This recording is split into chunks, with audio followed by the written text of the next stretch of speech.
Hello and welcome back to the State of the Arc podcast. My name is Mike. My name's Kason. Today we're going to be talking about discs 3 and 4 of Final Fantasy VIII. We finished the game, so that means all spoilers are free to talk about. Yes. We're talking about everything at this point. Where did we leave off? We left off at the battle, so we got all the way up to once they got inside the Galbadia Garden, and we're about to fight the sorceress. And we had to stop there because our 3 hours were up. That were a lot of hours. So we said we'd talk about it next time, but unfortunately the end of the game has a lot to talk about too. Yeah. So there's just a lot to talk about today. Okay, so you get into Galbadia Garden. Yeah. I think Fujin and Raijin are there. They're kind of again talking about like how crazy this all is. They're not into it anymore. They don't really resist us this time. Yeah, and they kind of let you in, and you go find some keys to get into some elevators. Yeah, you got to find the students, and they know how many of them there are, and they know which ones you've already gotten. Yeah. So these are very smart, scientistly students. You fight. No, I don't fault the game for that at all. Like is it Cerberus? I think it's Cerberus. Oh, it's a geez, GF. I can't remember the boss. Yeah, I'm pretty sure it's like Cerberus. A month ago. You fight Cerberus. That's a GF that you get. Anyways. So by the end, you got to fight Seifer and the sorceress. And Seifer steps in as if he's like gonna, help. And he's not very helpful, and he's also not super liked by the sorceress. She doesn't. She doesn't. She's talking down to him, right? Oh, absolutely. It's kind of spoiling his romantic dream. You fool! Well, it's the way she talked to the president. That's true. Also, right before she killed him, of course. Yep. Yeah, so that fight all happens. So basically, we just knock Seifer out like right away, and then we fight the sorceress, and we win. If you're good at the game, you win. That's what should happen. You win. And then the power leaves the sorceress. It just she goes gone. Back to normal. She becomes normal, and it is the weirdest thing because for the whole rest of the game, she's normal. Yep. But she's still wearing that outfit. Still wearing the same Edea. She's still wearing that crazy, because compared to what she used to wear as the matron, the very plain gray. It's just a gray dress, one piece. Yeah, that's all it is. She's all done up in this sorceress's getup. Really, and it's really like seductive and dark and spiky, and she just keeps wearing it the whole rest of the game. That is funny. I didn't think about Even that, when but you go back true. to the orphanage later, she walks up and it's like she's got her. Especially that's actually a really good point. Her Ursula outfit. If you had been, I don't know, we're just pretending here. You had been mind controlled by some evil person who changed your entire look and style, and everyone including was afraid of you. Yeah. I think the first thing I would do is undo all of that. Yeah, take off the Maleficent cosplay and put back on some normal clothes, so that you can hey, I'm no longer scary, people. Everything's good. You can trust me now. She doesn't even let her hair down. Anyways. Okay, we don't want to talk too much about that. But that's funny. The sorceress has left her, and what this means is we've already hinted at before, but it means the sorceress is kind of separate from the person. So the person is called a sorceress, and I guess technically they still are a sorceress because they potentially can have this kind of power, but the power that is given to them, it can also be taken out from this greater sorceress. Or passed on, because as we learned in Windhill, right, from the Laguna dream sequence, Adel, 17 years ago, was looking for an heir or someone to replace her. Which is why she was looking for Ellone. Right. Yeah. And so obviously it's almost like a title, but it's a power that's passed from one sorceress to another. Yes, and apparently a sorceress cannot die until they've passed on that power somehow, somewhere. Yeah, they can't. They're stuck on Earth. They're bound to Earth. They have no life, but they have to pass it on to somebody. That's what Edea says during the scene where Squall, in the crazy psychedelic ending where he ends up there, and Ultimecia comes up to pass the power to and she accepts Edea. That's where she explains they can't die until the power's been passed on. Right? So the power goes out of her, and you don't know exactly where it went right away. Yeah. But Rinoa starts acting weird. Mm-hmm. So she goes into a coma. She goes, at first she gets up, because she was knocked out, right? But she gets up and she whispers something into Seifer's ear. and then she falls down and she's in a coma. But it's that weird, Oh, you're right. that And weird then he gets up and motion. he's like, "Yes, sorceress, I Yes. will do whatever." And he walks away, and this is as we're passing out too. So yeah. we're barely conscious for this. Because whole that's where she tells him to go essentially unearth the lunatic Pandora, Yes. right? Yeah. but we don't know that she said that. Right. But that is when she says it. And so Seifer just up and leaves, and then Rinoa just like drops like a rag doll. Like she turns off apparently. Coma. And that's the end of disc. So that's the end of disc 2. And then we started up. Now, the first thing I did, booting up disc 3, was, and this is a sort of a correction for something we talked about last time, because we were unsure about NORG, right? Like what happened to NORG or whatever. Did he die or did he like what's going on with that? Like he never shows up again. I didn't Right. remember if he showed up again. And he doesn't really. But, so he's not dead. But if you remember, there's like a kind of a circular shield, cocoonish looking Yes. thing Yeah, that sort of like is created around him. And it's glowing red. That's what happens right after you beat him. And like that sort of like pre-rendered background is now like the new background, whereas before, it was a different one. Yeah. But there's like this reddish glowing cocoon thing. So does it mean he's evolving he's evolving into what? we don't know. A mundo? Because you go down into the basement at the beginning of disc 3, right at the start of disc 3, and you run over there and the cocoon is opened. And it's like kind of bluish and it's not glowing anymore, right? Oh, okay. And there are 2 Shumi who are there who are like apologizing on behalf of NORG. They're like, sorry that this guy did this, and we'll try to like handle this I didn't go on right our down own. there. Yeah, That's fascinating. So it's not really like directly stated what he became, but one of those Shumi does say something about like what you evolve into depends on what's kind of in your heart, and NORG's heart was dark. Right. So like it's kind of an ominous hint that maybe he became some kind of monster or something like that, though it's never really like directly stated what happened to him. Okay, yeah. But he's no longer there. The cocoon is open, and these Shumi are there trying to find him. So something potentially kind of messed up is going on with that. But that's the end of it. We Okay, never see good. him again. Well, good. But he didn't die, so Not that we know of. If we We did know see him that- again, he was probably That's a true. monster that we killed. could have been. But who knows? So that's what happened to NORG. That's a correction from last time because we were. So the not NORG sure. is dead theory is not correct. It's bunk. He's not dead. He's alive. He is alive. Alive to this day. He survived.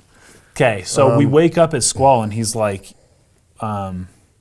he's in the infirmary, right? Or is he Well, just he's in his bedroom? room, but his first thought is like, oh, what happened to He's Rinoa, all right? Because being kinda at weird. the end there,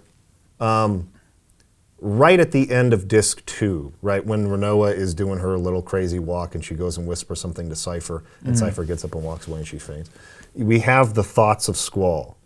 And this is something I hadn't really noticed before, but like, I think if I remember correctly, he thinks like Rinoa, right, as she's like Right. walking up. Yeah. And then as she kind of bends down and like lifts Seifer's head, there's like a ... and just an exclamation mark. Yeah. Which the way that I interpreted that on this time was like almost a spark of jealousy. Like Rinoa Right, went because that's to kind of what I him. thought. Yes, yeah. Rinoa went to Seifer first, and she's like caressing his head, and it's like a big like exclamation mark, like what? Right. And then he thinks like Seifer ... Rinoa ... and I think he's like piecing together like, does she Yeah. still have feelings for him?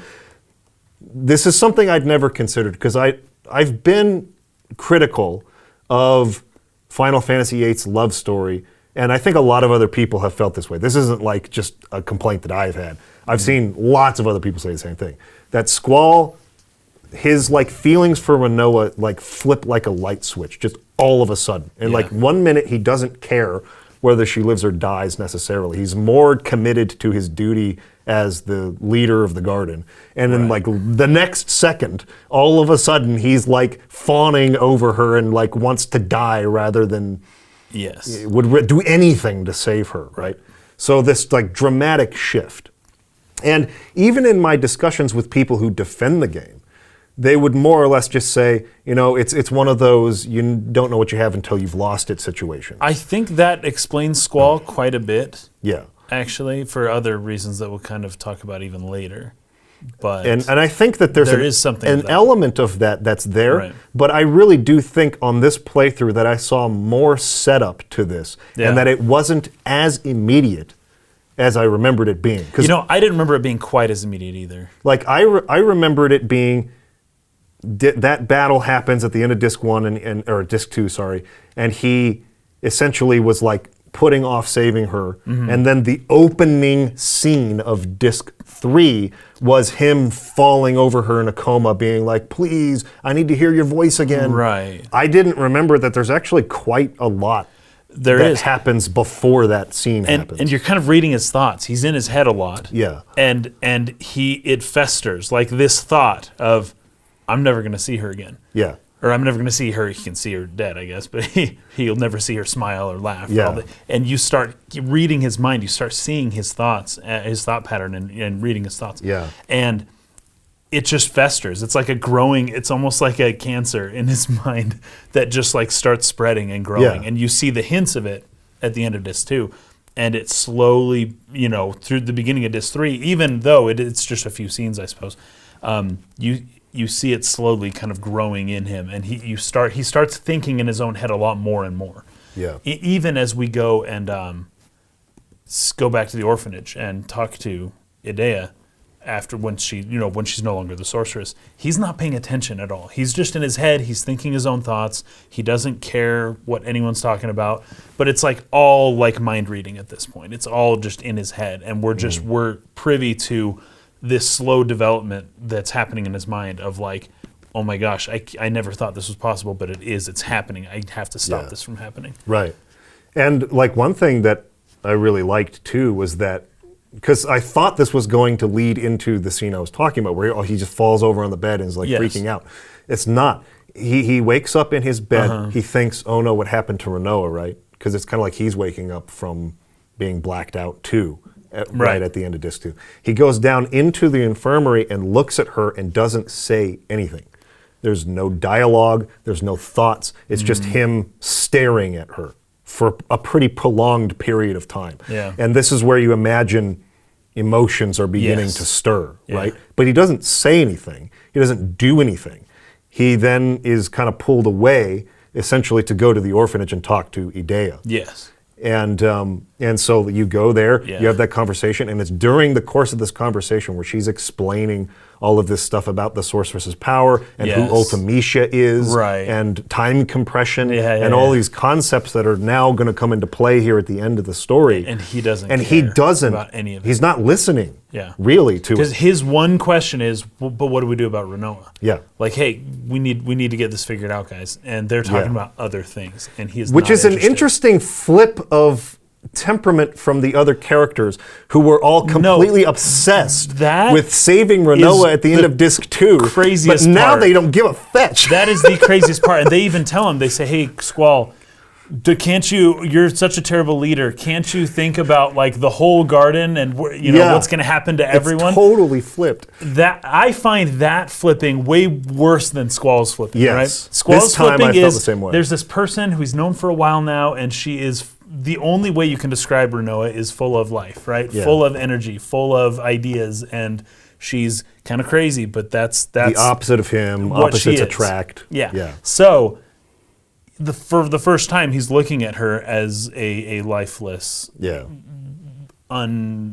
responsive thing, and he's never seen her like that before. So it's doing numbers in his head. But everyone else flipping 180, that's the weirdest thing because it's every single one of them. They're, and they're all like, she'll wake up eventually. It's all good. Don't worry about it. And it's just like, what the heck? It seemed a little strange. It was very weird. So I minded that way more than I minded Squall's change. That was annoying. And I wish I wrote down some of the specifics, but he was supposed to like talk to the whole garden. There was something going to happen with everybody all together or something. Like, what are we going to do now? Yeah, they're where go are things into going? Everyone's wondering what's going to happen. Right, they're like decided that's where they're going to take the garden. How are we going to get there? They want him to be the one to go and like tell everyone. And he's like, I'm not doing that. I don't want to do that. Yeah. or he eventually does do it, but then it's like right after he gets done, yes, sort of speaking to everybody, that he decides, all right, I'm he's like, peacing out. I'm leaving. leaving. I'm done with this. I can't do this anymore. Sorry, everyone. I don't have it in me anymore. But there's actually some more stuff that happens before that too, because you go talk to her, and we'll get into the time compression and the sorceress's power, the legend of Hein, all of these things that are related to what Edea is talking about in that scene. But because it's all like important to the plot. But I think the more important thing for that scene is that, like, and the reason why I don't feel the need to jump into like explaining all of that right now is because Squall doesn't really care. Right. Like at this, and eventually Sid kind of steps up and is like, you need to, like, I'm paraphrasing badly, but essentially like, man up here, like you have responsibilities. And Squall like turns around and like punches the wall, and he's so resentful of this like leadership role. He's so sick of it. Thrust on him, and he feels like Sid especially like forced this on him almost, and he never wanted it. And now all he really cares about is like, how are we going to help her? And all of the people who were begging him in game time 20 minutes ago to like save her and ignore everyone else are now telling him to take responsibility and don't worry about her. And his emotions have boiled throughout the whole game up to this point. We've seen that slow boil, that pressure just getting to him over time. And it has been really gradual. Like there was no one point where he just blew up. And he's never allowed himself to express it, even when Sid asked him to, right? Remember that scene right after or during that kind of garden war where you go talk to Sid and he's like, hey, what's on your mind? Or what do you think about that? And he's like, oh, my feelings don't matter or whatever. After listing a bunch of things after thinking in his mind, about all the things that he's like, what does my feeling have to do with any of this? So he's buried these emotions the whole game. He's just taken on this pressure. It's all boiled up inside, and he's reaching this boiling point. And he's not quite there yet, because then after this, Edea tells you about the fact that Ellone is being kept on the White Seed ship. Yes. And that you need to go find her. And the only reason, we do care about that because he thinks that Ellone, because Ellone has mentioned in the past, I think at that library, that she was trying to change the past. Right. She has the power to send people's consciousness back in the past. He hears Ellone, White Ship, and he's like, hey, that's what we're doing next, right? We're going to go find Ellone, and I'm going to show her Rinoa, and that's what's going to happen. Yeah. But before that, there was a very interesting kind of interaction that they had not being together. He had his next episode with Laguna, where I think he was filming the movie, and this is my favorite It's a good one. dream from Laguna. It's a good one. We call him, I don't know if we call him a dream or not, but this is like the best. This is peak Laguna. It's so great. And did you have Ward with you during the sequence in your game? I'm curious. The person who played the dragon? The big... Well, I remember. So all three of them. Did you have all three of the part? Did you have Kyros, Laguna, and Ward? I don't recall having Ward. So I don't recall him being there. The only way that you can have Ward in the party at this time, I'm not exactly sure the reason why. It has to do with the Timber Maniacs issues. If you went to Shumi Village before this time, there's a Timber Maniacs issue in Shumi Village. If you pick it up, Ward is not with you during this dream sequence. If you leave it there, have the dream sequence, Ward is in the party. So you'll have three people. So you have to not do something. But then you can go back after this and get the Timber Maniacs So issue I just picked that. it up, I guess. That's crazy. So if you just pick it up, which anyone who's just playing the game would do, Ward, so I would say what does Ward do, though? Because he's just a third-party member. He's just there. You just have an extra guy to help you fight the dragon. But in the movie, in the film, sure, of the is he in the canon? Should he have been there, chilling around? Well, no, but in the movie, he does have in this little movie that the guy's making. He and Kyros operate the Ruby Dragon costume together. Oh, okay. Right. Okay. So yeah, that's funny. Anyways, that's kind of I don't know. There's a lot of people who probably played it, didn't know you can have Ward. I had no idea. You can have Ward in the party during the sequence. Nice. But anyways, they're shooting a movie, and Laguna's doing this to just make some money to get by. Yeah. He's already on his quest now to try to find Ellone, because Ellone's been captured by Esthar at this point. And so he's trying to find a way in, right? Mm-hmm. So he's kind of traveling the world, doing his journalist thing, trying to but his purpose is to try to find Ellone again. And he's kind of... Anyways, we're coming into these random times in his life, but at this point, he's trying to get to Esthar, but he has no money, so he's taken this role in this movie as a way to a cheap-looking get movie some money. too, yeah. Yeah. And the like movie... it's just one director with his camera, and that's it. The movie is about a sorceress and her knight. And her knight. Maybe it's a it's historical drama type of thing, like one of the past sorceresses from this world's history or something. But here's something that you might not, well, I'm pretty sure, because I don't know how anyone picked up on this. It's crazy.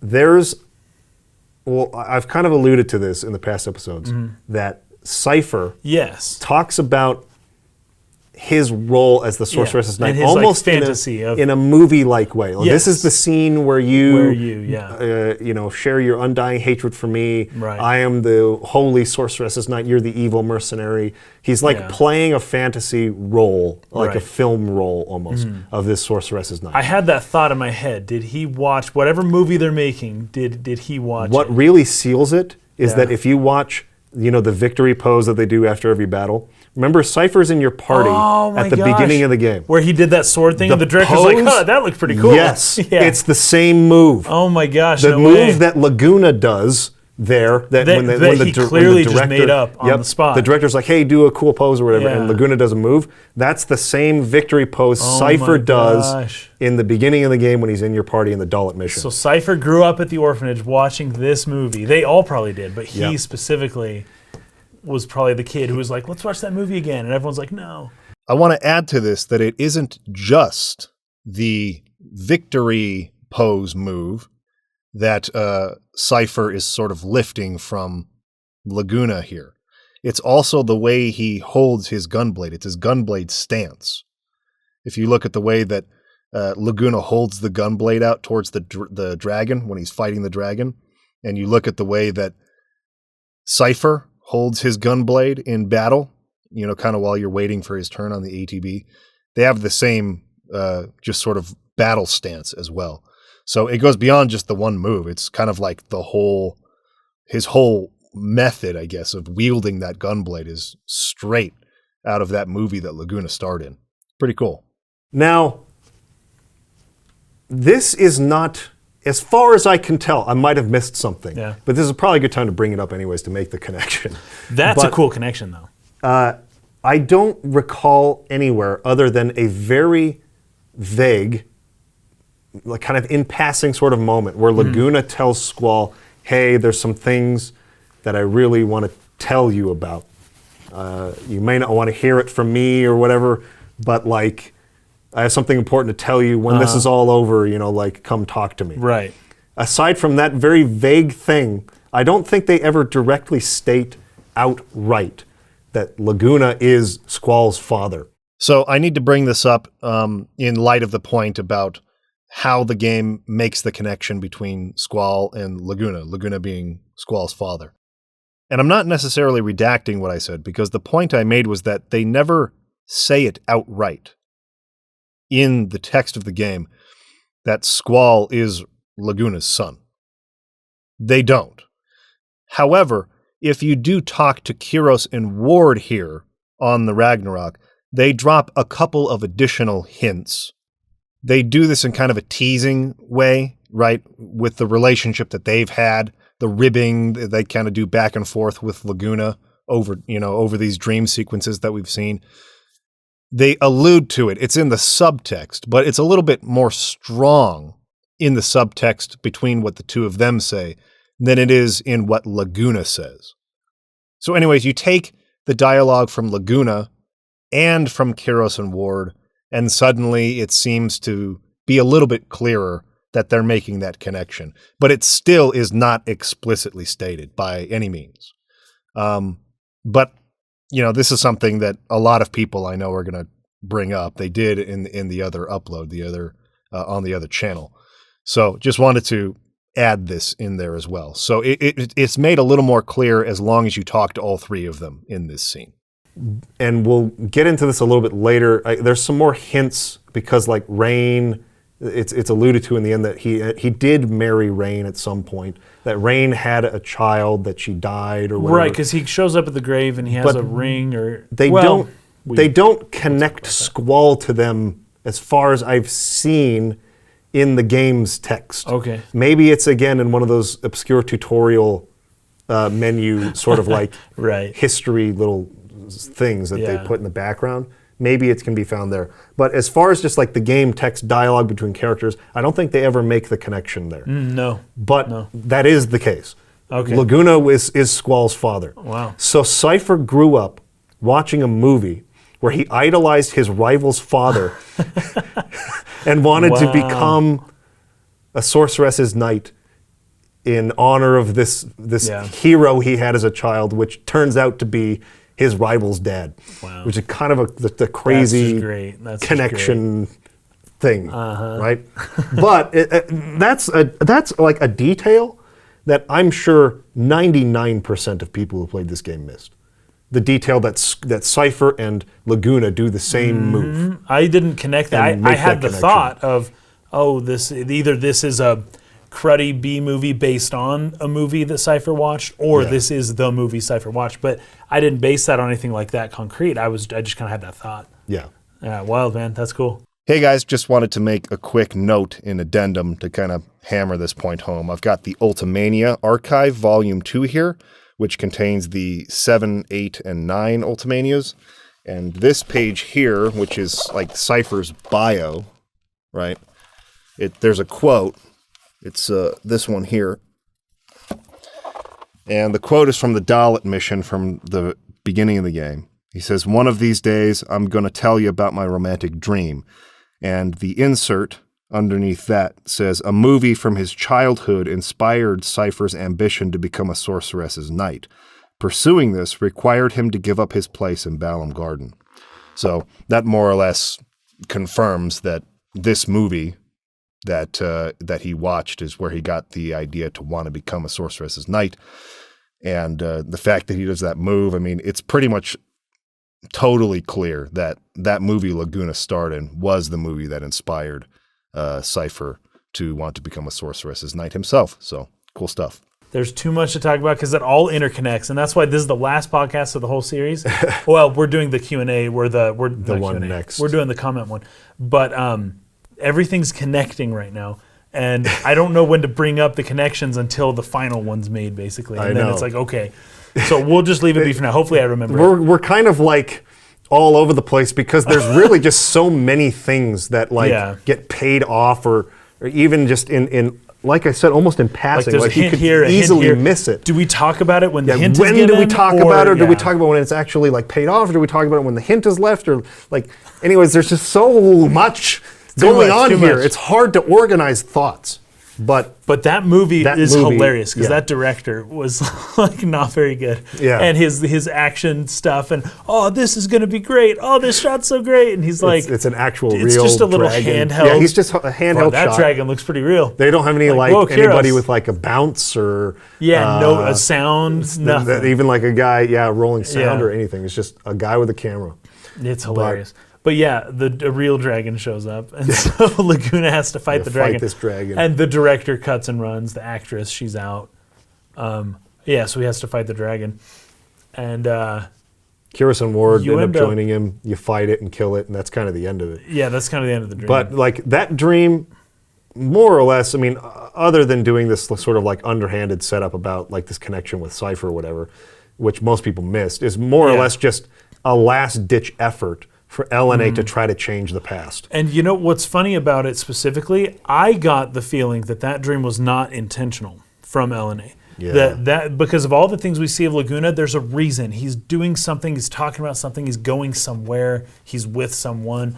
With this one, it's nothing. It's just some random chapter of Laguna's life that's funny and fun, and I love it. Yeah. But it's not relevant to the story in any to real be way, except connected that to the plot. One thing I forgot to mention as well when we were recording the podcast is that towards the end of this sequence, where Laguna shoots the movie and fights the Ruby Dragon, you can see the Lunatic Pandora in the background.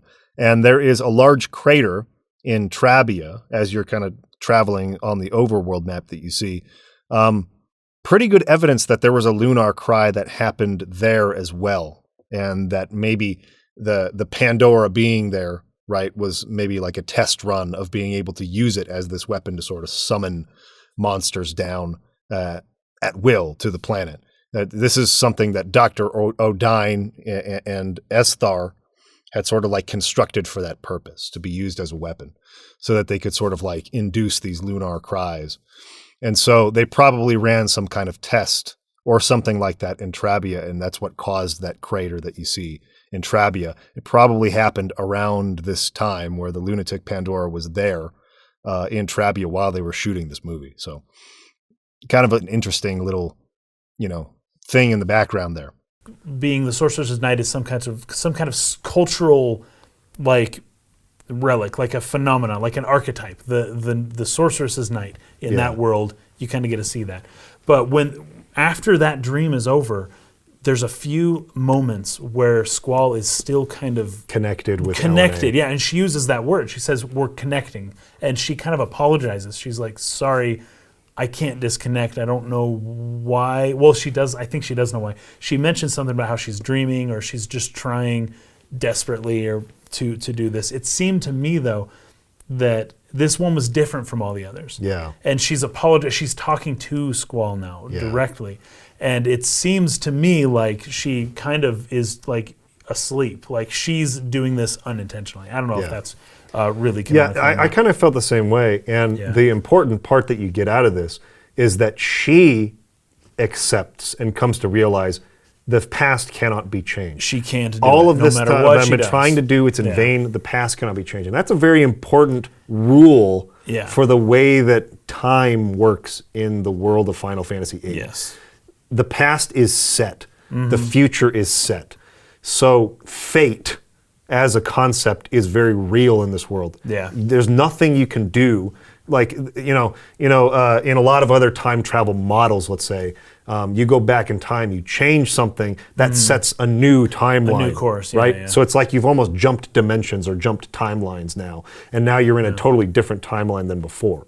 And like, you have others where like you can like leap between timelines to try to find, like, get back to the one that you belonged to. Like that's a model for a lot of different time travel stories where there's multiple universes or multiple timelines. That is not the way time works in FF8's world. Right. And so like a lot of people who try to like figure out what the freak time compression's all about and what is happening with the time traveling, it's important to understand that in FF8's world, it is a locked, singular timeline that can't be changed. So the idea is that if someone from the future, if you were sent, let's say, from the present day back into the past, anything that you do happened in your actual history. Right. Anything that you do, any choice that you make, anything you do is something that already happened in your past. Yeah. So there's really nothing you can do to change it. So this is when Ellone realizes she can't change the past. Yeah. But Squall all of a sudden gets the idea that he can change what happened to Rinoa. And the same way, because last time he talked to Ellone, she's like, oh, I'm trying to change the past, such and such, right? It's not working, but I'm trying. And then this time, when she finally admits that it didn't work, it reminds Squall that that's what she was even trying to do in the first place. Yeah. And so all of a sudden, and this is, I feel like this might be, tell me what you think about this. What if Ellone can't change the past, but the sorceress, the sorcerai, the multiple sorceresses, what if they all believe that, well, you can't do it, but I could? Yeah. Well, right, that's powerful. That's essentially, I could change the past. That's essentially that's what Ultimecia is hoping time compression will do. So, yes. So I almost think that Squall has that same kind of, I don't know, I guess you'd call it arrogance, like in a sense, or desperation of, I get it, whatever, you couldn't change the past. I'm not you. Yeah. So let's do this. Yeah, I'm going to try. I'm going to do it. Maybe you can't do it because you're not strong enough or you're not smart enough, but I'm going to find out a way. Yeah. So I feel like that's kind of where he's operating. I feel that connects a little bit with what the sorceress is. Yeah, it's partly his like unraveling mind at this point, his like desperation, his emotions what else taking does he over. do? Like, what else can I do? Right. I know that you Other can take than me to change the the past, past. take me into Rinoa's past. Right. But she's like, I don't know Rinoa, so I Right. can't send her. And that's when he decides, I'm going to bring her to you. So I'm going to put her on my back and carry her to you if I have to. That's essentially where that all That happened. becomes his primary motivation pretty much from that point forward, is to find Ellone. Not to find Ellone, but to have Ellone help him rescue Rinoa. Exactly. Even though she just said that she can't do it. She tried, can't do it. He's convinced that he's going to find a Yeah. way to do it. He'll figure it out. So that's why, Yeah. he leaves or is eager to go find Ellone. So you go around the central continent, and find the White Seed ship, and you give him a letter from Edea to like verify. Yeah, she that gave it to you at sent the orphanage. Yeah. and that she's no longer the sorceress anymore. Right. Or is at least not actively the sorceress. So then we learn about the White Seeds. They're basically orphans too. Yes. Like they're just a separate kind of orphan thing from the orphanage that we grew up Exactly, in. because Squall Ellone was sent away early on. That's when Squall was separated from her, and they sent her on that ship to like keep her away from Adel and all that other stuff. So like they started almost a second orphanage on that ship. So Ellone kind of grew up as almost like someone who kind of helped take care of the kids. Yeah, on because the she ship was and older. stuff. So she helped take care of the kids at the orphanage. And then with this white ship, she also was the oldest, I guess, Right. and was helping take care of all those kids too. Yeah. And they grew up to be seeds, I suppose. The White Seeds. As well. Yeah. So anyways, you go there looking for her. She's not there anymore. She left on her own. Of her own accord. Yeah, they were because like freaked out by it. They're like, I can't believe she did this. ships came, and they're like, oh crap, and they're like caught, but they were caught in a battle between Esthar ships and Galbadia ships. Which should have been a bigger deal that they talked about. They should have been like, out of the blue, Esthar showed up. This is insane. We haven't seen Esthar for 20 years. Like, this is crazy. Exactly. Like an alien ship just showed up. Like, you didn't know this existed, and it just showed up in the middle of your battle. But instead, they were just like, yeah, there was a battle between Esthar and Galbadia. That's actually a good point. They didn't really like put much emphasis on Esthar. Well, showed up. What the fetch? And given what Esthar is and what we learn about them, like that ship probably looked pretty freaking different from the Galbadia ship or whatever. For sure. Oh yeah. And so, anyways, they just kind of gloss over it. They're just like, yeah, it's Esthar.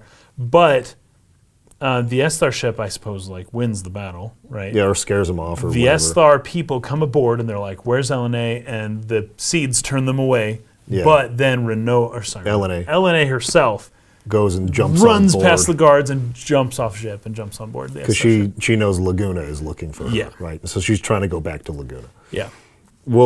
We'll get into the whole why Laguna is involved with Esthar later, but this is me being paranoid. I just want to make doubly sure that this is recording. Okay, it is. Okay, good. Yeah, so she's not there. So it's like, okay, she's in Esthar now. So that's when they decide we need to go to Esthar. Yeah.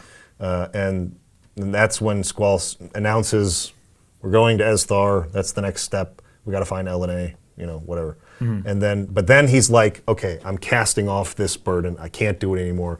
Takes Rinoa on his shoulders and starts walking a highway across the ocean. There's another weird thing because he like wakes up early in the morning. Yeah. Picks up Rinoa, leaves without anyone knowing. But, well, maybe, okay. By the time he gets to the end of the highway, everyone's there. And in fact, what's his name? The shotgun guy. Irvine. Never going to remember his name. Irvine had gone ahead, I think with Selfie, to take a look ahead to see what was up. So they had already been through Esthar and would look north-south and that whole continent. Well, while we thought we were being sneaky and getting up early, they were already there. But as they're crossing that highway, well, this is the craziest thing because he goes to pick her up, and as we're doing this, we're reading some of his thoughts, where he's like, I can't do this anymore. They're on their own. They can find their own new leader, right? They'll be fine without me. All I care about right now is Rinoa. And this is where this is like what you're talking about, where he's like crying over her, and he just like can't get over her or the fact that she might be dead. Like he just can't deal with it. So he just picks her up and leaves, and thinking that, they won't let me do this, I have to do it on my own, and I have to be secret about it. They're not going to they don't want me to take Rinoa and go walking, because I don't know, she could die. They're going to be out in the wilderness. No one even knows anything about Esthar. Yeah, it would just kind of feel like the guy's losing his mind to have done something as irrational as It's that. like, dude, you're crazy. What are you doing? Yeah. But on the highway, as they're just walking, it's a massive highway, and I can't believe he did that in one day. It doesn't make any sense. But halfway through, he puts her down. He's got to take a rest, and he just kind of is looking out, and he kind of starts talking to her as though she's there, you know. Yeah. And that's where he admits, where he's like, I do have all these feelings and all these thoughts, but it's easier for everyone to just think I'm a mean jerk than to actually deal with the emotional complexity of my life. Yeah. And it's way easier, and that's fascinating.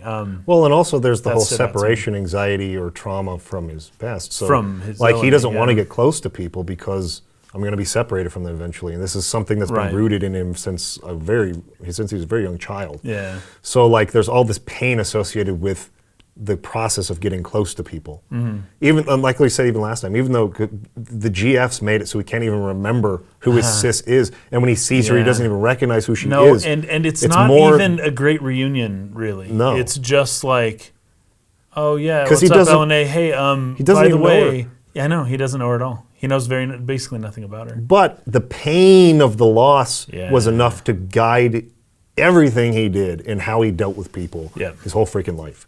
And so that is a lot of really good stuff. I feel like it's very human. Yeah. The way he's talking to her, like all that dialogue, I really liked that. Yeah. And it felt very convincing. I thought so, too. Very real for the character. A real moment of sort of like realizing, yeah, like I've got problems. And he's being really honest with himself, which is more Yeah. important, right? Sometimes it just helps to have someone there to talk to. And it really helps when you know that someone isn't listening. You're just like talking a to dog yourself. or a cat, or Yeah. just like you're just talking. You feel like you're talking to someone, but you're not. Now, Right. I thought that when she regains her consciousness, that she would remember that. Right. But just because the way he said it, he's like, you better not tell anyone. He's acting like she's listening, you know, Right. even though she clearly isn't. I thought she was going to actually have heard that because he threw in that line, but she never brought it up as far as I know.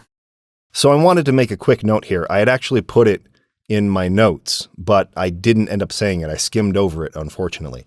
But it's interesting that earlier in the game, if you'll remember, he talks about not wanting to bear the burdens of other people, right? He's beginning to really resent that responsibility. But now at this point in the game, he's literally bearing Rinoa on his back as he carries her and carries her burdens. And the burdens that he feels, the responsibility that he feels towards her, down this highway across the ocean to try to get into Esthar. This change in direction that we've seen in the character. If you remember a couple episodes back, we talked about what the theme of the game was, right? How far can you get in life having this attitude that you can do it on your own, that you don't need other people, that you don't want their burdens on you? And, Squall is realizing that he can't get by in life that way. He does need other people. In particular, he needs Rinoa, and he's willing to bear her burdens in a literal sense on his back as he's walking. So kind of a nice payoff for the theme there. Now, tying this all back to this idea that a lot of people, or this feeling a lot of people have, that this kind of just flips very suddenly. And all of a sudden, Squall feels like he's going way outside of his character and is acting out of character. I used to feel that way too. I do not feel that way anymore. Considering the slow boil of emotions, the resentment he shows over time to being a leader, the frustration with that, all the pressure that builds in the Galbadia battle sequence, Sid continuing to insist you're the leader here, even though he's starting to really not care very much about that role and is more concerned about saving her. There's too much I want to talk about. It really, really does. There's a lot of setup to it. A lot more than I gave it credit for in the past. And so I would say that I no longer really have a problem with what he does here. The fact that he like picks her up and leaves this irrational sort of like action makes complete sense to me too, from understanding his psychological trauma and understanding everything that's come up to this point.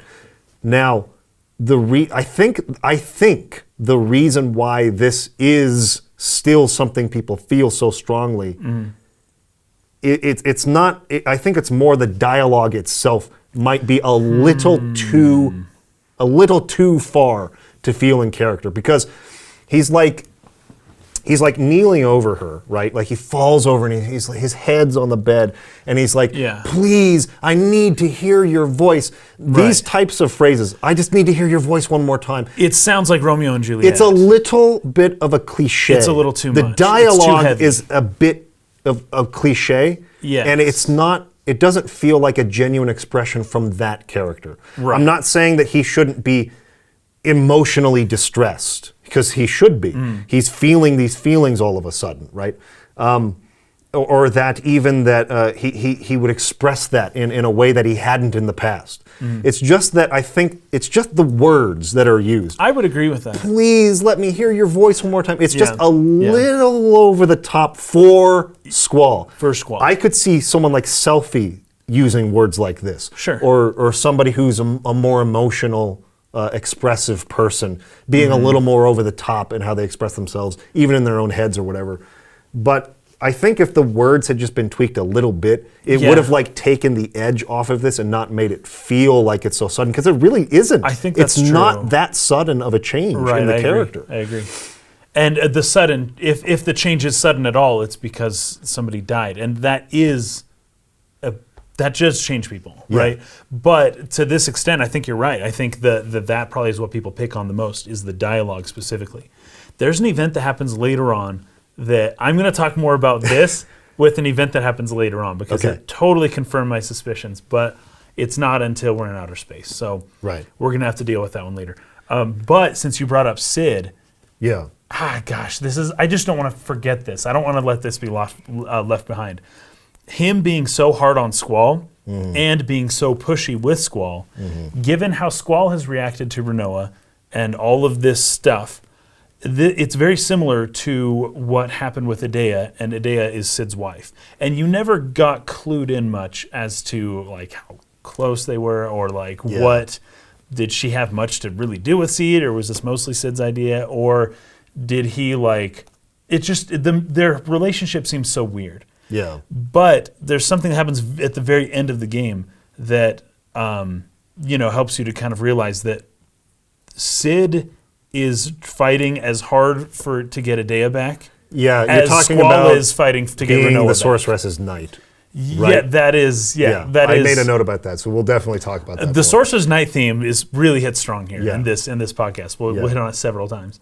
But he is working so hard to save his wife, and he needs Squall to do it. And he isn't willing to let Squall take a rest, because he is as crazy about That's a good Edea point. as Squall is about Rinoa. And he's like, pull yourself together. You're the leader. Start doing this. I can't do it myself. You have to do this. His pushing Squall all the way through the game up to this point was really a more self-interested, A little bit more than it seems. motivation. Yes. Yeah. Because this is him trying to save his own wife. And then all of a sudden making a 17-year-old the head of Balamb Garden, it makes a little bit more sense when you look at it this way. Well, and understanding that he understands the whole time compression concept. And he understands that there's really, and we'll get into time compression and fate in a minute, but this world, fate is a real thing in this world. Right. Like, the future and the past are set in stone. You can't change them. Right. So Squall is fated. This is why Libere Fatali, the title, the fated Children of Fate. Yeah.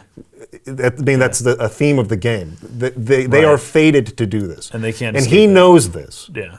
Because his wife is the sorceress, so he knows how it works. And he Yes. knows what Ultimecia is after, right? So he's pushing Squall into this role, knowing, again, I think you're hitting the nail on the head is what I'm trying to say. I think so. And there's that suspicion is very much confirmed by something that happens at the very end, basically the credits scene. But that's fascinating, because it's something that they don't even they don't touch much on Sid's relationship with Edea at all. But you kind of can tell, because of how Squall is acting with Rinoa and the similar situation between Rinoa and Edea, that Sid's going through the same thing, the exact same thing. So after that little discussion that he has with essentially himself on the side of the road, he picks her back up and keeps trudging along.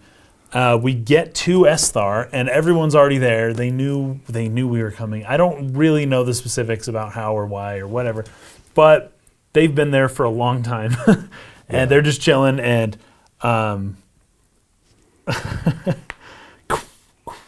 Quistis? No. What's the Irvine? Irvine? Dang it, Kinsey. It's his last name's Kinsey or Kinneas. Kin- Kinneas is his last I name. keep wanting to call him something like that, but I imagine it is starting with a Q. Anyways, Irvine and Selfie come back saying that they've explored the entire north and south of the whole continent. And so now we should just go west or east. East, because that's Yeah. the one place they haven't explored yet. Yeah. So that's how they're able to kind of keep us in a linear part of Yeah, this keep game. being moving They the right don't want us to direction. go explore Esthar right now. We're just going one place to one little valley, kind of, and they have that all in control. And it's really, 3 steps on the world map away from like where you start. It's like you come up and it's like, okay, there's like this icy or like ashy looking little and you're just area. You go 1, 2, 3, bam, you're in there. Done. It's, you didn't need much explanation No, you to know didn't. that that's where you should go next. But So you go in there, and Esthar is doing some funny things because it doesn't look like there's anything there. yeah, It just looks like a weird. but you see rocky these glitches labyrinth. in the background. Yes, every now and then On the something pre-rendered will backgrounds, there's fuzz a little out. like like this Yeah. in the sky. Yeah, and you kind know, of like an octagonal shape or kind of a hexagonal. weird little glitch thing. Yeah. Yeah. So, anyways, they're hiding back there. It's a Chicken Little. Did you see the movie Chicken Little from No, like I haven't 2002? seen it. Oh, Do they man. have a? The sky's falling, but it is really like there's a panel of the sky that falls, like the Truman Show. They've got like a fake so sky. it's like And it falls and it hits somebody in the head, and that's how he knows the sky's falling because a panel fell. Anyways, that's basically the technology Esthar has. They just are projecting. they're this projecting a wilderness false that wilderness, isn't there. yeah. And to apparently, conceal no the one city. has ever Been looked. able to find it. Yeah, I don't know if I believe that, especially since there's a highway going. Well, right usually up to it. it's kind of a fantasy concept. You see in a lot of other things. I think even Final Fantasy IX does this. Like they Yes. conceal the Black Mage Village with a magic that sort of like projects more forest. Yes. But really, and you get lost in that forest. You know, it's Right, like they have this that's more. spell up there where you just Oh, you what's continue the getting movie? lost in the forest. I think Black Panther does something too. There's like a Yeah. fake mountain, and you Yeah. just fly through it, and you're in through the illusion city. and What's into the the city real. called? I forget. The place. I forget what it's called. Yeah, that city. Anyways, they kind of do that. Yeah, that's true. That's a general idea. I don't think it's a good idea, though. I don't. Like, you've got to. Like, the black mages, there may be some magic confuses people, turns them away. Yeah. Right? But people go places and do things and climb. Like, even if you're projecting this impassable labyrinth of razor sharp rocks, Frodo and Sam are going to go there. Someone's going to find their way there. Yeah. Someone is going to go through it and figure out what's going on. Well, it's like if Squall and company can sort of bumble into it. Well, I think part of it is that it's like malfunctioning or something really. Yes, but like how you would often is it think like malfunctioning? Galbadia didn't like they've fly never. an airship there. I guess Yeah. they don't have them. They don't really have airships. That's do true. They don't. It's Our pretty much- garden was basically Pretty built much by, only Esthar has that technology. Yeah. So and our garden flying is because it was built by the Fisherman's Horizon well, people and who were I was from actually Esthar. I was actually going to bring that up because the only way to get to Esthar, you can't like take the garden there because it's kind of like Right. sheer. I don't know what you call it, like coast. It doesn't have like a smooth coastline. You can like Yeah, go up you can't to it. go up there. It's kind of like it's like a taller cliff face shoreline or whatever. So maybe the idea is that you can't just like sail and just like enter Esthar. It's basically just one road leading into it is the only way in there. And but apparently that road leads really close to where. where it all is. I don't know, but Yeah, it's kinda anyways, funny. I don't think you're meant to think that much about it. But Nope. So Esthar's there. They're just hiding. They're chilling. They got a big TV that's showing the mountain, but there's no mountain. So you go in there and you just don't really know what to think. And you start meeting a few people, and you're like, "What? It's super futuristic." Yeah. But it's not real futuristic. Have you seen the movie Metropolis? Or have you heard of the old movie from like 1927 or something? oh, like the way they saw the Metropolis? future. Yeah. Like the way the past, Jetsons. Yes, exactly. The way people saw the future a long time ago, that's the kind of city that Yeah. Esthar is, that Yeah. they are in Esthar. It's not what we would consider to be the future today, or even Yeah. in the 90s, but it was a lot Kind of closer like to a like, fantastical old. sort of. yeah, where Yeah, it's like tubes futuristic. and everyone's, I don't know. It doesn't make sense logistically, like in any way. But yeah, it's this crazy Jetsons kind of futuristic city. And you're kind of talking to people, and all you're doing is being like, "Take us to the king. We need her to Doctor." The president, Dr. Odine. Odine, yeah. Take us to. We got this girl here. Help us. And Edea comes with us, and she's like, "Squall, let me do the talking. Like, shut up, Please stop. Yeah, stop it You're right now." freaking losing it Because Squall's here. like almost threatening people, like. Take me where I want to go right now, or else. He's kinda become thing. obsessive. Yes, to over an insane about degree. Rinoa.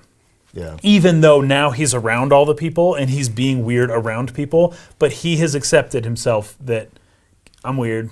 I'm a weirdo. He's I got this accepted his obsession with feelings, this girl, and now he's dived Yes. dove headfirst into the deep end of this yes. quest to save And even Rinoa. though it's very awkward for him, it's like he is finally willing to show some sort of softer side because he needs help because of Rinoa. He can't do it himself. He needs other people for the first freaking time in his life, as far as he's concerned. He needs somebody else to help him. And so he's willing. He tried to sneak off alone, but people found him, whatever. We're still going. We're going to Esthar. We're going to find somebody to help this girl out. And he like doesn't care that everyone's there with him, that everyone can see his vulnerable side. Yeah. Yep, and then that's when you have the flashback with Laguna, where he was imprisoned in Esthar for a while and escaped and helped that Moomba character. That's right, found Ellone again because she was taken by Esthar. That's the whole reason he went Because there was like a rebel faction within Esthar. Yeah, so it's there's kind of like the rebels. an Adel resistance Yes, kind of thing. the people who were resisting the Galbadian government, like Timber and elsewhere. In Esthar, they had a similar kind of thing. And Dr. Odine. Odine. Odine. That's how I say it. So he was not part of the resistance, but he's just a crazy scientist who likes He just to cares about his research. and he doesn't care who he's serving, whether it's the sorceress or the king or the president. As long as he can build the machine he's working on, he doesn't care. And so he is kind of does things for the resistance, but he also does things not for the resistance. But his technical job is for the sorceress.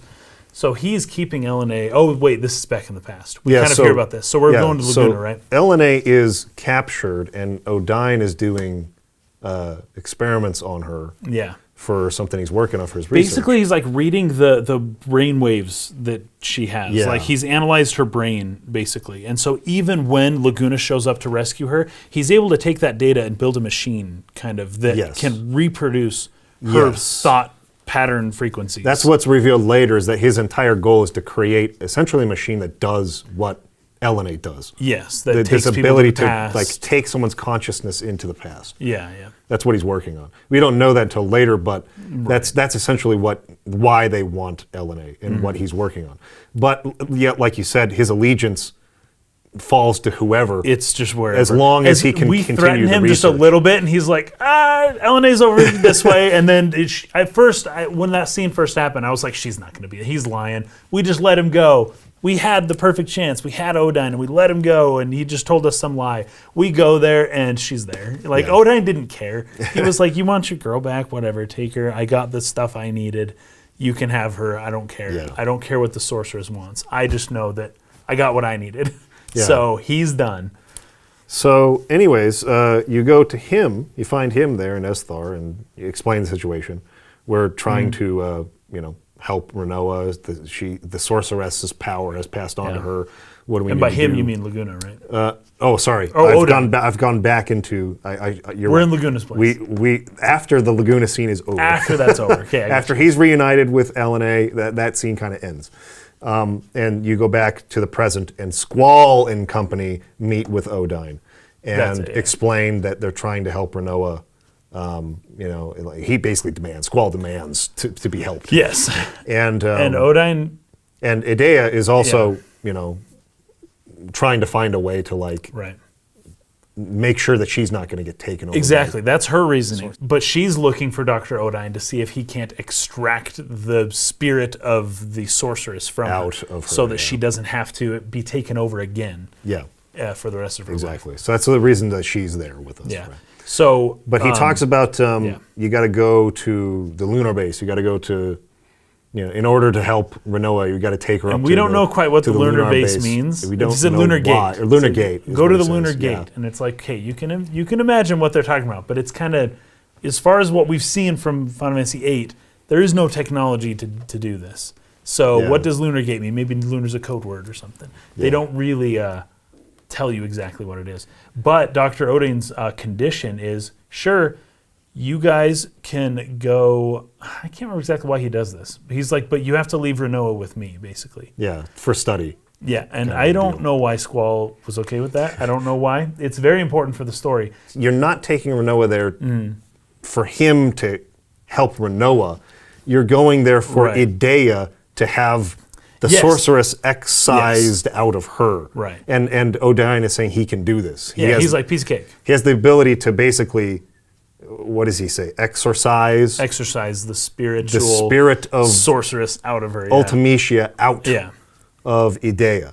And while they're there, Squall is demanding to know where Ellone is. Right. Again, because Squall's idea is that Ellone will send me into Yeah. the past. I can go back to a moment before Ellone or Rinoa fell into a coma and save her and prevent that from happening. Change the And past. he doesn't care much about Edea's deal.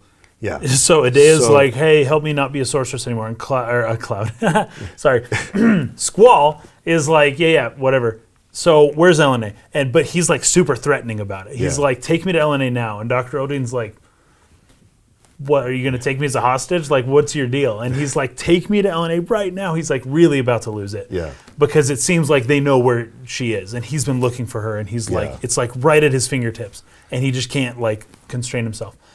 And so these people are like, yeah, sure, we'll take you to Edea. Sorry. We'll take you to Ellone. But On one condition. on one condition, you have to leave Rinoa. Allow for a me little. to examine Rinoa. Yeah. Right. And they don't say anything about a moon, or they don't. They Yeah. just say, hey, we'll take you to her. You need to leave Rinoa. And the way I feel is he was not going to accept their offer, Yeah. except Edea steps in and says, take their offer, like accept the offer, Squall. Yeah. Like Edea is showing a high level of trust in these people, in Dr. Odine, who's crazy, and in the regents and the people who kind of run the area, the place in Esthar. Edea trusts them, she seems to. Yeah. And so her confidence in them, I think, gives Squall the confidence to be like, okay, it will be okay. I'll leave her just for a little bit this once. It will be okay. But of course, on his way out, he's like, you better not touch her. And he's Yeah. like really forceful about it. Yeah. So I think that's an interesting moment for him, because he would not have left her alone, I don't think. Yeah. Otherwise, he's like obsessing over her. So they go off to the Lunar Gate, which is where they were told to go. Yeah. And that they would be taken to where Ellone is at. Right? Yes. So that's where they're headed. And you get there, you find out that this is actually essentially like a station where they'll send you into space to where they have a space station. On like a ramp. It's not like a space shuttle. It's It's like- like, a ramp yeah, thing. Boom! They just like shoot you up into space. Yeah, it's pretty crazy. And the moon is huge in this game, by the way. In this Yeah. world, they just have a big moon, I guess. Really big moon. Anyways, when that happens, you have to choose a party. Obviously, Squall's going to go, and Rinoa's going to go, so you choose one other person. And they all go up to the Lunar Base, the space station. And everybody else realizes, whoa, something crazy is happening. Oh my gosh, this huge pillar tower thing is floating over the city of Esthar. What is that? They had no idea. What is that thing? What is Yeah. going on? So it kind of like splits into two like stories at that point. And so like Zell and Edea and those guys that remain behind kind of go to learn what this Lunatic Pandora tower thing is all Yeah. about. And then Squall and Rinoa, and I sent Irvine up there, but you can send whoever you want, goes up to the Lunar Base. Yeah. So there's not really that much to talk about with Lunatic Pandora, except that like you go in there and Dr. Odine essentially explains more or less, like I remember thinking that the whole concept of monsters on the moon being like launched into space and down to the planet being like a very Yeah. weird and very sudden concept to just announce through the Yes. game all of a sudden. Yes. It's like, where was the setup to that? And it's not that there was much setup, but I There think was there's a little. there's some optional dialogue with Yeah. Odine after he essentially explains this is the Lunatic Pandora. It's a tower, that they say the Lunar Cry. So they Lunar announce Cry, yeah, what yeah. the event is called. Yeah. But then you have to like specifically ask him about what the Lunar Cry is. And he kind of says, oh, it's how monsters like get to this planet or something like that. So like this tower is going to move into a spot and it's going to like activate this, what is Like a essentially magnet like a or- gravity Yeah. Field. That a link to the moon that creates That this can, like, gravity pull- field that pulls Yeah, it's wild. these monsters that originate from the moon down to the planet. That's like where monsters come from. And there was another such event thousands of years ago Yeah. that happened in Centra. Now this part I don't think they explained to you in the text of the game. Maybe it's in one of those tutorial menus that I didn't read. So I need to make a couple of corrections here, both about the Lunar Cry and some clarifications about the Lunatic Pandora. I think we kind of raced through explaining this a little bit. And anyways, I did a really bad job of summarizing some of this stuff. And I have a couple of the details wrong.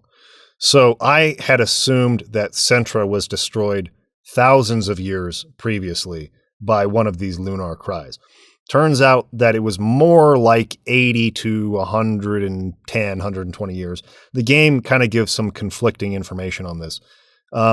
In the information section in the menu, it says 80 years, but I think there's a character at the Lunar Base, and even in the Ultimania of Final Fantasy VIII, it says that it happened over 100 years ago. So this has happened a couple of times, I've noticed, where the game sort of conflicts itself on like the timeline specifically. This is not the only place where it gives conflicting information like this, but I'm sure that that's a product of the game being made in just 1 year. And, when that happens, you tend to get some of the details mixed up or they're not perfect or whatever. But in either case, it's not something that happened a long, long time ago. This is only 100-ish years before. So the Lunar Cry is something that happens a little more regularly than I thought it did. But it's based on this saturation point. Basically, when the moon reaches a certain saturation point of monsters, they all sort of like come together and this gravity field pulls them down to the planet. And from there, they can go about totally changing the entire ecosystem of a continent, which is what happened in Centra and why it was ultimately destroyed. If I'm not mistaken, I believe that like the gardens were like Trabia Garden and Balamb Garden and Galbadia Garden. They were constructed in the civilization that was in Centra. So there's not really like a ton of info on, what that civilization was like. But it wasn't, I guess I had just kind of assumed that this was like a really, really, really long time ago, but it's really not in the larger scheme of things. Centra was sort of like a central power in the world, not really all that long ago. So anyways, wanted to make that point of clarification about the Lunar Cry. But in addition to that, I kept referring to the Lunatic Pandora even when I was also referencing the crystal pillar. So there's a crystal pillar that is encased inside of the tower itself, which is called the Lunatic Pandora, right? The crystal pillar is what was being excavated by Esthar. I said Galbadia a bunch of times when I meant to say Esthar all throughout this podcast. My brain was just not working correctly. I think I corrected myself on it once when I said that, I think I said something about Laguna being the president of Galbadia instead of Esthar. Oh, I mean Esthar. So there was a couple of times when I said Galbadia, but I meant to say Esthar. So yes, it was being excavated by Esthar, this crystal pillar. And Laguna and Kiros and Ward were there sort of investigating what was going on with this. So they were in the Galbadian army, but the Galbadian, army, the Galbadian government was not the ones that were excavating that crystal pillar. That was Esthar. They excavated it. They brought it back to Dr. Odine, who constructed the tower that could move it around and sort of like induce lunar cries, right? When the tower came in alignment with the moon in just the right way, they could sort of like, and that's essentially what they did in Trabia, right? When, like I was mentioning earlier, at the end of the scene with Laguna, you see the tower there in the distance. So it was essentially being turned into a weapon where they could like induce this lunar cry when they wanted to do that. So anyways, just a couple of points of clarification there. The crystal pillar and is what was being excavated in the past. It wasn't the Lunatic Pandora. I just referred to it as such. But the tower that was built by Odine encases that crystal pillar. And so that's why when you go into the tower itself with Zell and company, toward the end of the game there, you see all the same areas that Laguna had passed through before, because that crystal pillar is what's inside of that tower. Hopefully that makes sense, and hopefully that provides clarification on some of the points that we were not very good at summarizing throughout this particular episode. But Yeah.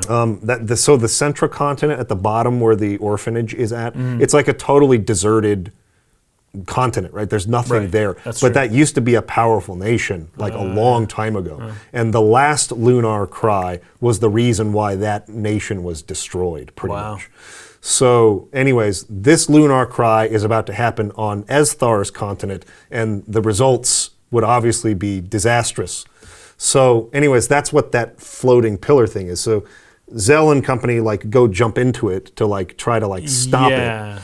And what you realize is that that was what Galbadia was excavating in that dreams, the second dream sequence with Laguna. Remember when you're running through with Kyros and Ward and Laguna, yeah. and you're going down all those ladders? Because part of when you're inside that pillar, Yeah. part of it looks just like it is the those same caves. place. Yeah. Those caves that they were excavating, right? So it's Galbadia crazy. essentially discovered Yeah. the Lunatic Pandora, didn't know Yeah. what it was, but that's what the sorceress Ultimecia sent Seifer to go retrieve, Yes. because they had As we buried find out this thing later. in the ocean. Right. And so like he went and basically revived it and is now flying it to Tyr's Point, where he's going to initiate this second Lunar Cry, right? And anyways, it's kind of cool though, because in the Laguna sequence, as you're playing through it, there are certain like little things that you can activate, like doors you can open, Yes. or things that you can, like keys you can Yeah. pick up and drop, that will essentially allow you in this run through with the modern day Yeah. party to get certain like items and different like treasures and stuff that you would not be able to get had you not done those things with Laguna in the past. So they kind of connect those two sequences together cool, that's cool. in that way. So like Laguna essentially like prepared the way for you to find these treasures in this run here at the end of the game. So that's kind of a cool little gameplay connection they did between those two sequences. But ultimately, Zell and party fail to like stop. Yeah, there's this Lunatic big like Pandora. guardian thing that comes down, and kind of the second you touch it, it just Boots you out. like blasts us out. It's like, oops, oh man, we can't get on it now. It's too late. And you have like 3 chances to get on it, but once it boots you out, it's kind of gone. Yeah. Yeah. So, anyways, that's what the Lunatic Pandora is. That's some history on what it is. But when you're going up to the space station, I don't know if you noticed this. You've seen 2001: A Space Odyssey, right? yeah. So that waltz kind of like Yes. theme that they I play got that feeling earlier from in the it, game. It's pretty common. I don't remember if I think it's maybe the theme of Dalit. Like when you're in the Dalit town, Oh, yeah. it's like the music that plays in Dalit. Yeah, I think I understand. Yeah. So like that music is playing while your like pod, your little rocket or whatever, Yep. is going up the space station. It felt very That is 2001. 100% a reference to 2001: A Space yeah, Odyssey, which I really appreciated Yeah. because 2001, at least the novel, is probably my favorite or one of my favorite sci-fi novels Oh, of yeah. all time. And I really love that movie. It's a friggin' amazing classic film. Yeah, very well done. So like that was kind of a cool little homage I felt. I mean, I don't know if anybody else is, I mean, certainly somebody else has had to make that connection point. I haven't seen anyone talk about that. But it's like, that's, because I had just watched 2001 Oh yeah. the day before I played this part of FF8. Oh, nice. I had watched it again, and I was like, wait a second. Nice. That's why they're playing that music. Like, that's, Right. because I was like, this is kind of a strange decision. And some of for the music shots to that they're play. using as well, Yeah. of the big thing as it's rotating and the way that you're seeing it was very reminiscent of that. Yeah.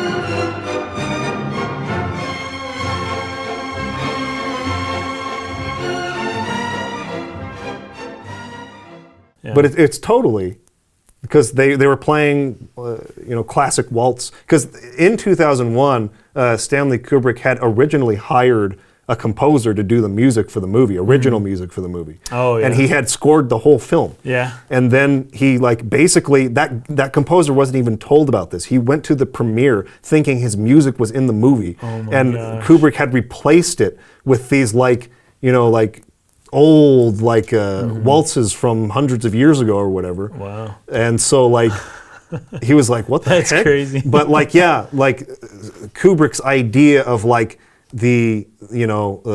this sort of subtle dance between the space station's orbit and the shuttle's orbit as they dock was the reason he decided to make it a waltz. That kind of is Right. the feeling I got. It was almost as if there was a subtle dance kind of happening between the docking station and the ship with the gravity ring kind of Yep. going around. Yep. Yeah, very cool. It felt totally like this is an intentional homage to 2001. So I liked that. I thought that was kind of cool. I loved how they catch ships coming up because they show up and there's these digital shields that appear and there's 30 of them and then you pop, pop, pop, pop, pop, pop, pop, pop. You just go through each one as it slows down your momentum until you get to the last one and then it catches you more or less in a gravity field. So you arrive at the space station. I actually really like that first kind of shot, I guess you'd call it, the first screen composition. Where Inside, you're standing you're standing sideways. Yes, and you get out and there's no gravity and you just kind of float out. And then the And then gravity gets someone turned comes on. walking in on the side. And then you're walking sideways. They kind of do That's that a pretty couple loopy. of different times where you're either upside down or whatever. Yes. I will say, though, I don't appreciate it when locked camera pre-rendered background games do things like that. Because it's hard to know But what's forward it's and it's already kind what of direction is which. But when they start playing with space, then it's okay, guys, your system's really hard as is. Don't make me reorient myself again needlessly to this new. Yeah. But as far as the aesthetic, it looked really nice. Yeah, it was really cool. Yeah, it was cool. And so And you go in apparently there. Rinoa has already, so Odine filled his they promise. loaded She's her up already been blasted into up. they loaded her up into the same pod that you go up on because Yeah. he's carrying her again once they're Yes. on the ship, and they go put her into some kind of stasis pod looking thing. Right, so that they can help her or do something. Yeah, and then it's okay, let's go find Ellone. So you go find her. So that was the thing. They took him to help her find Ellone. Ellone's being held, or I guess protected by remaining less, on yeah. this space station up in space. And Ellone, that meeting is very interesting between Squall and Ellone. Yeah. Because this is the first time they've met. Yes. And it's Well, they met in the garden earlier. Oh, you're right, but he didn't realize who she was at the time. Now that he knows. Now he knows, so this is Big Sis. This is Big Sis, and now they're meeting for the first time in however long.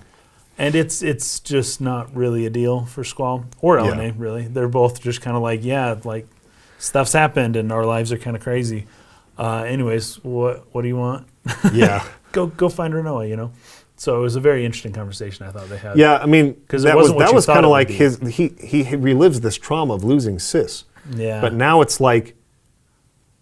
he doesn't even care about that almost anymore. Not at all. He doesn't really care about Sis really in general. Yeah, how 'cause- she's 'cause doing, what she's been doing her whole life. And this kind of reinforces what we talked about last time about again, the pain of the trauma is really the point that matters more than what you actually lost. Because you can't even Yes. remember what you lost. You can't even remember Yes. who she was. You couldn't don't remember. recognize her when you see her He again. didn't really care He doesn't have to. a relationship with Yeah. her anymore. She's almost like a stranger to him. Mm-hmm. And she also, we don't know much about her. She seems a little too perfect given what she's gone through.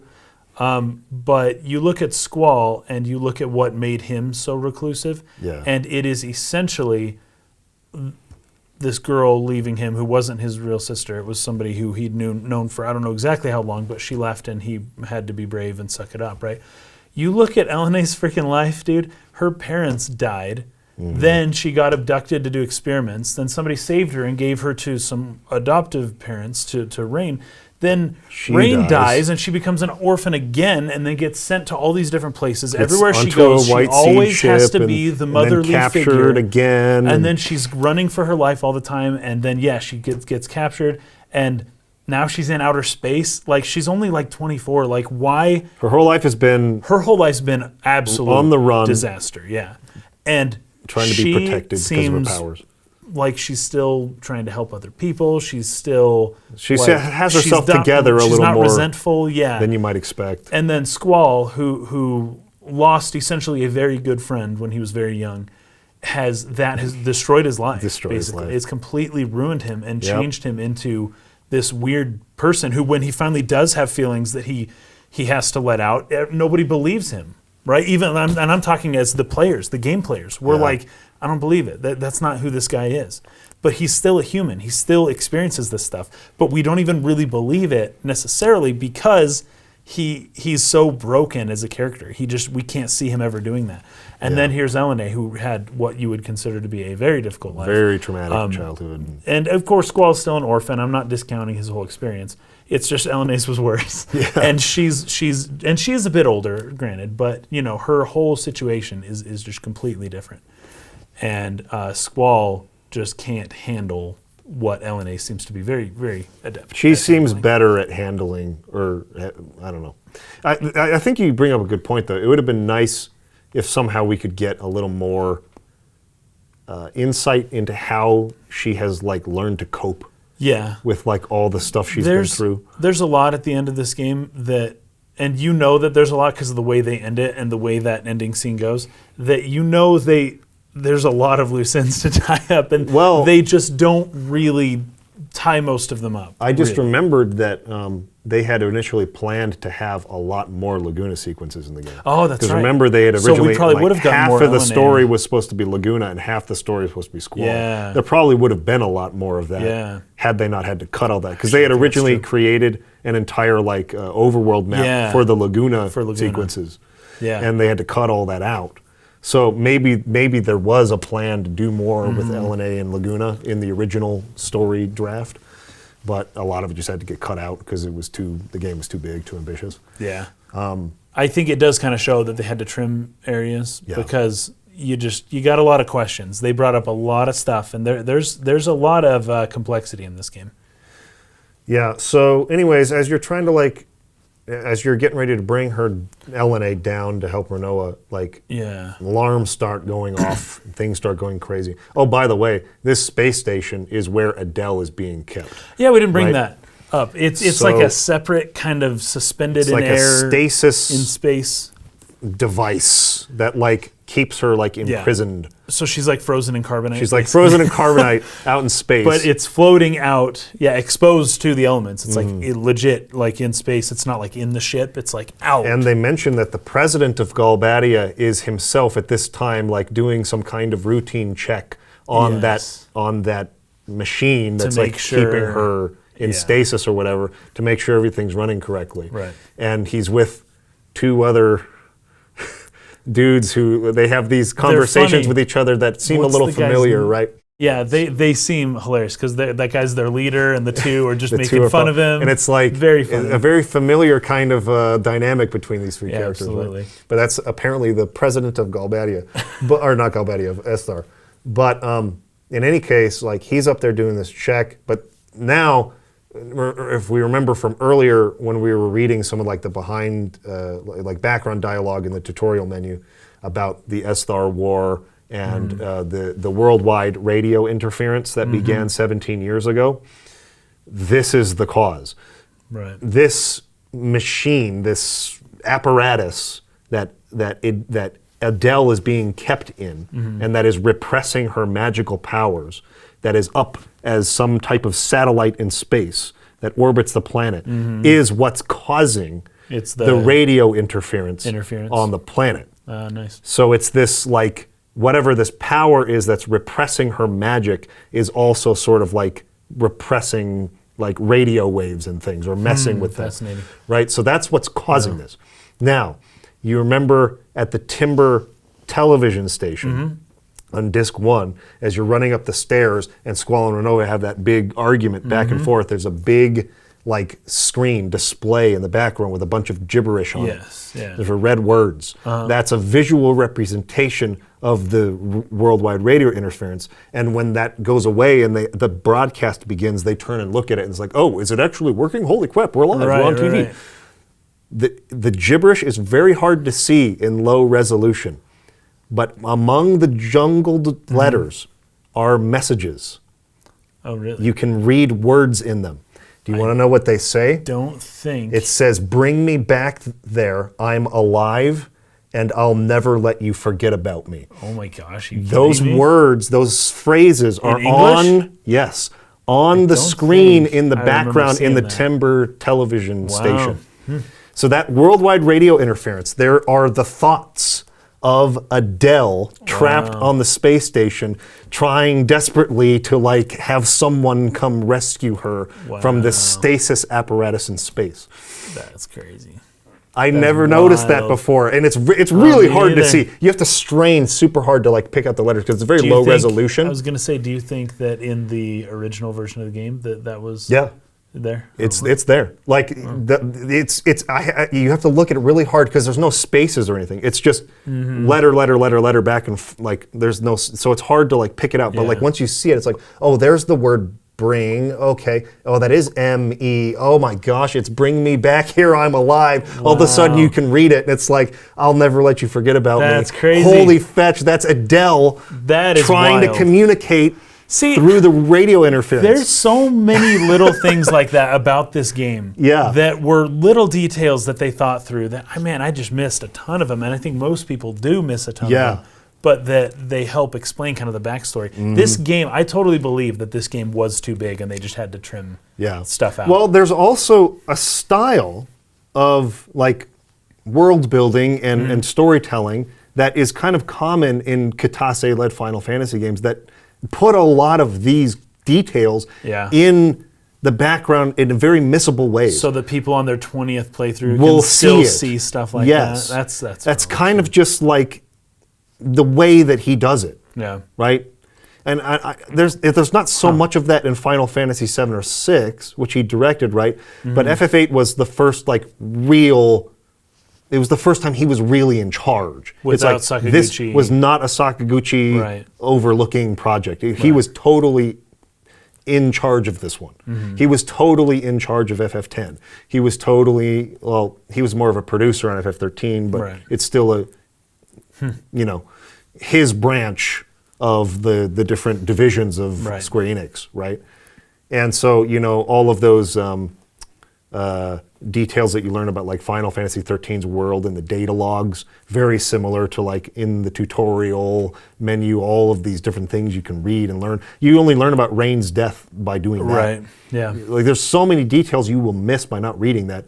The same is true of FF13's world. FF10, there's a lot of things that you replay it, you like examine the words differently. There's a lot of ambiguity. Yeah, purpose. A lot of vagueness that is on purpose, Yeah. but like little hidden details that if you're very observant, you might like be able to find these connections. So it's things like that is pretty cool. It's cool because it creates replay value. It's frustrating because a first These are important story playthrough elements. leaves you confused Absolutely. about what the freak is going on. Yep.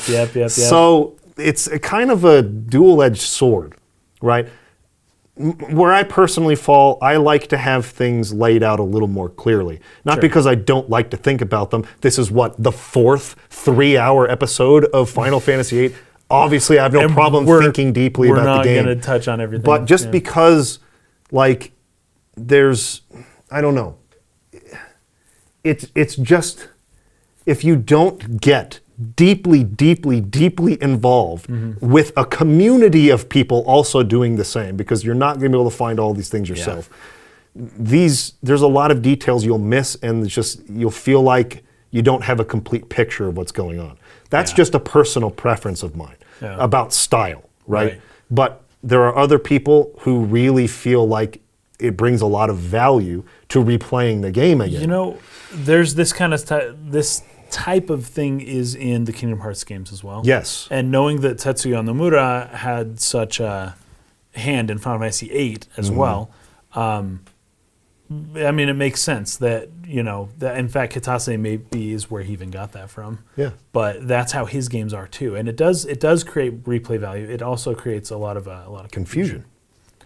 So, anyway, good or bad. It's but kind of a cool when you analyze the story, we're typically not analyzing replay value, and so that's maybe we're using the wrong tool for the analysis here. But I think that touch is really nice. It is cool. It's really nice. Really this nice. is a thing that you can miss and it doesn't change anything. So it's just a cool It detail. doesn't matter, right? except that that's the reason. If you were if you were really hung up on why what happened 17 years ago, why? I know there was a war, but why can't they use radio waves? Like, why? You're going to be able to find that answer Yeah. by looking harder into it.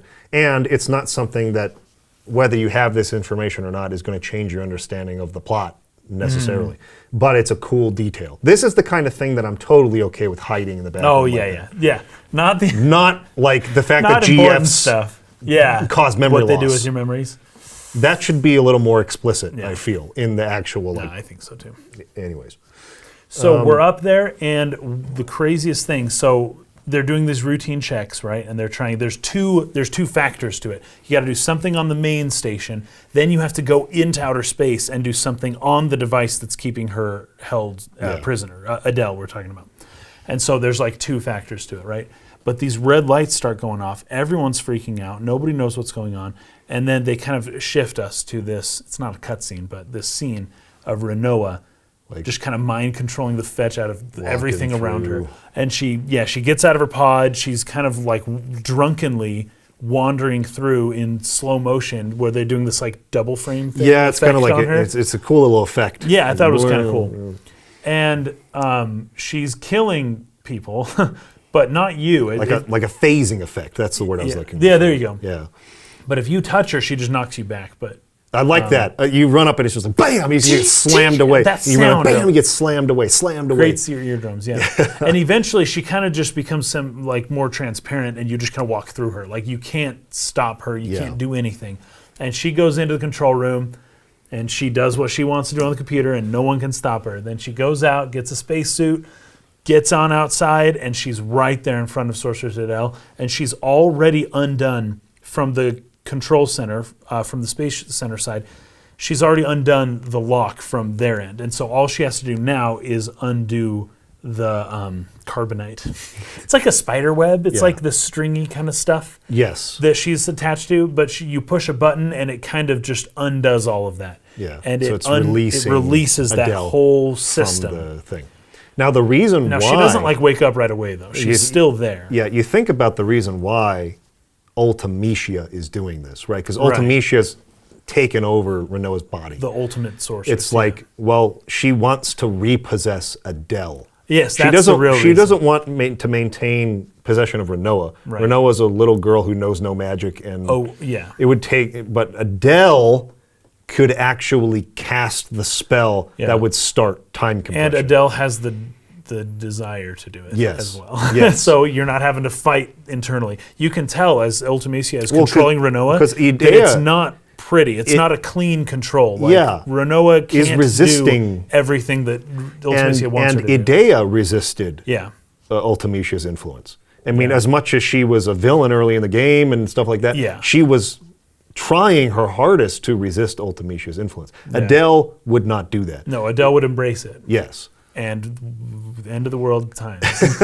So Would follow. that's what Ultimecia's end goal was. But was here's to- the craziest thing. So they talk up Adel, but also we've learned that there's monsters on the moon and the Lunatic Cry. Is it Lunatic or is it Lunar Cry? The Lunar The Cry. Lunar Cry. That's a thing, and that there's billions. They show you in a telescope view Yeah. like several times. There are billions of monsters on the moon. Now, I have a compliment as well as massive criticism here, because I don't know what to tell you, but those monsters don't really amount to much.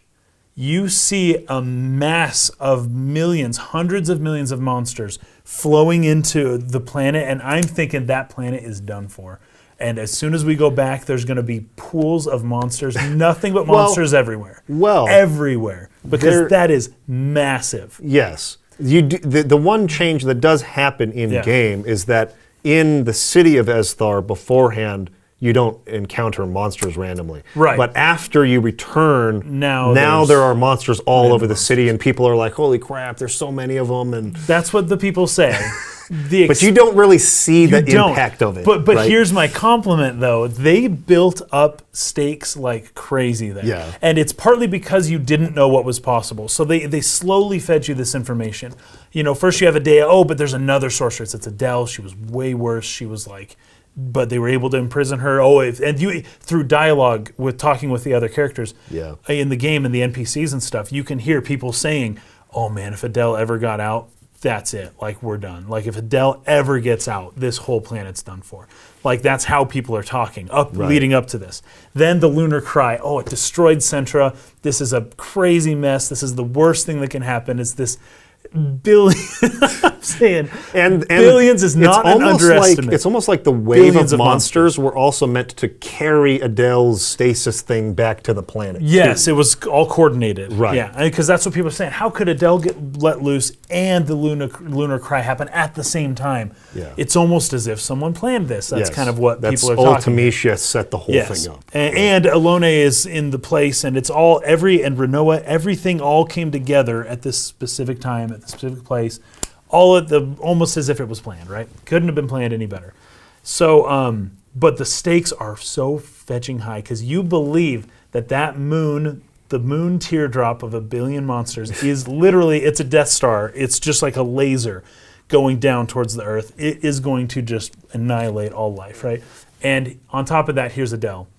Adel, just the worst sorceress of all that we time. know of, because but Adel was so much worse than Edea, and she was like so ruthless. And the planet, so there's two means of mass destruction by which this planet has been subjected to, and they're both on their way down, right? Mm-hmm. So Rinoa unlocks it. As soon as she unlocks it, some blast happens or something. She kind of goes flying back, and she's just out in the void of space. She's just flipping and she's gone, right? Yeah. And then the Lunar Cry happens, and like you said, takes Adel down with it. Unlocked Adel. So this is the real sorceress. I like, if I hadn't already played the game before, now I have to go back to my first time a few years ago when I really was thinking, like, it's over, they're done. This is so crazy. Does the rest of the game take place in space? How could they possibly... Yeah. How are they ever going to get through this? This is insane. Something big needs to happen. The disappointing thing is it's not as bad as it looks. Yeah. And that's very disappointing because it looked really bad. It would be like the Death Star hitting Alderaan, Adel, and then there's like a volcano, it like hits a hole, like makes a little hole in Alderaan, and probably killed like a few thousand people. And the planet's still there, it's fine, you know. Yeah. But what you thought was gonna happen was the whole planet blows up. So it's like the stakes are there enough for you in the moment to feel it really heavy. There's never been bigger stakes ever, in my opinion, in any game or movie. This is massive, except maybe the Avengers 3 or whatever. But like this is, it's disappointing. It's so disappointing when you get back to Esthar and you see that the Lunar Cry is not that big. It's basically like Galbadian, or what's the other continent called? Galbadia or... The continent, though. Trabia. So there's Galbadia, Trabia, Esthar, Okay. Centra. Centra you're talking All about. those places. Centra the destroyed. Where it's just the like destroyed there's one, right? sometimes In the there's south? monsters. Yeah. The Centra Yeah, but like all of them. Oh, okay. Everywhere we've been so far, there's just monsters Yeah. around. It's like, it's just normal. It's like whatever. People still live normally. But I can see what you you're leave saying. the town and there's monsters now. That sucks, but it's not the end of the world. I can see what you're saying. But those stakes were so high.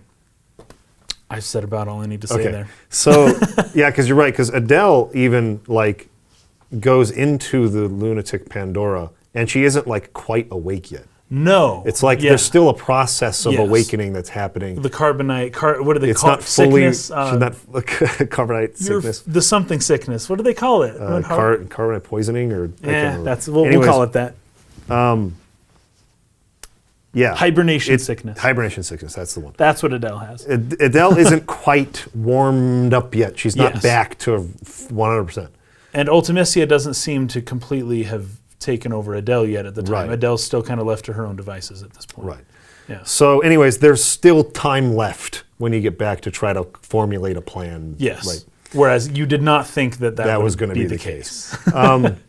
Anyways, however, that scene where Rinoa's kind of just floating off into space. I love feel it. like tone-wise, I the liked music, the cinematography, Yeah. like the way she's so small and just like it's actually a pretty effective scene, Very good. tone-wise. Especially given what had just happened. Yeah. You're feeling so hopeless, and Well, the stakes. now there's the character. It's like How can you save someone floating out in the planet space? is doomed, and Rinoa is about to float away Yeah. into an endless abyss And- with no life support. Exactly. it tells her.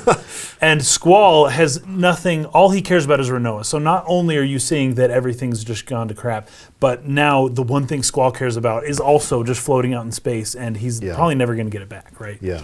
That And is very well done. So he grabs a spacesuit and he goes on. It goes after her, right? Yeah, but first he asks Ellone to like read her past or something. It doesn't really work. So he tries. He still tries to change the past. Tries right? before he goes out to try to get her. Yes. He tries one more I time see what you're saying. to try to go back, take me back in time, and let me save Rinoa. Yeah. And change the past so that the lead up to this Make moment it so won't have to none be, of this happens. Yeah. right. And that's when he learns. She tries to. She sends him back to a moment where Rinoa had been saved by Irvine out of the D Desert prison. Oh, and, yes. And she's like, no. 'Cause her like, dad's the go general back. or And she's like, you sent me too far. This isn't the moment. Send me Yeah. back to the moment where she went into a coma. And then she sends him back there, and then that's when he sees when we know- Ultimecia is yes, controlling her. in kind of and a silhouette. Yeah, and Ultimecia was the one who had told Seifer to go find the Lunatic Pandora Yes. in Rinoa's body or whatever. And then Ultimecia like turns back to the camera, almost like she's aware that like Ellone is trying to like mess with I this. didn't realize and that's she's what was like, happening. get out of my head, or like get Yes. away from here or something. Oh, that's great. And so like Ultimecia was like aware in that moment of Ellene's presence trying to like meddle with the past. And she was like, that's great. get out, and like casts her away, Yeah. right? So Then they go to a the most recent memory of Rinoa, which is her floating out there in space. oh yeah.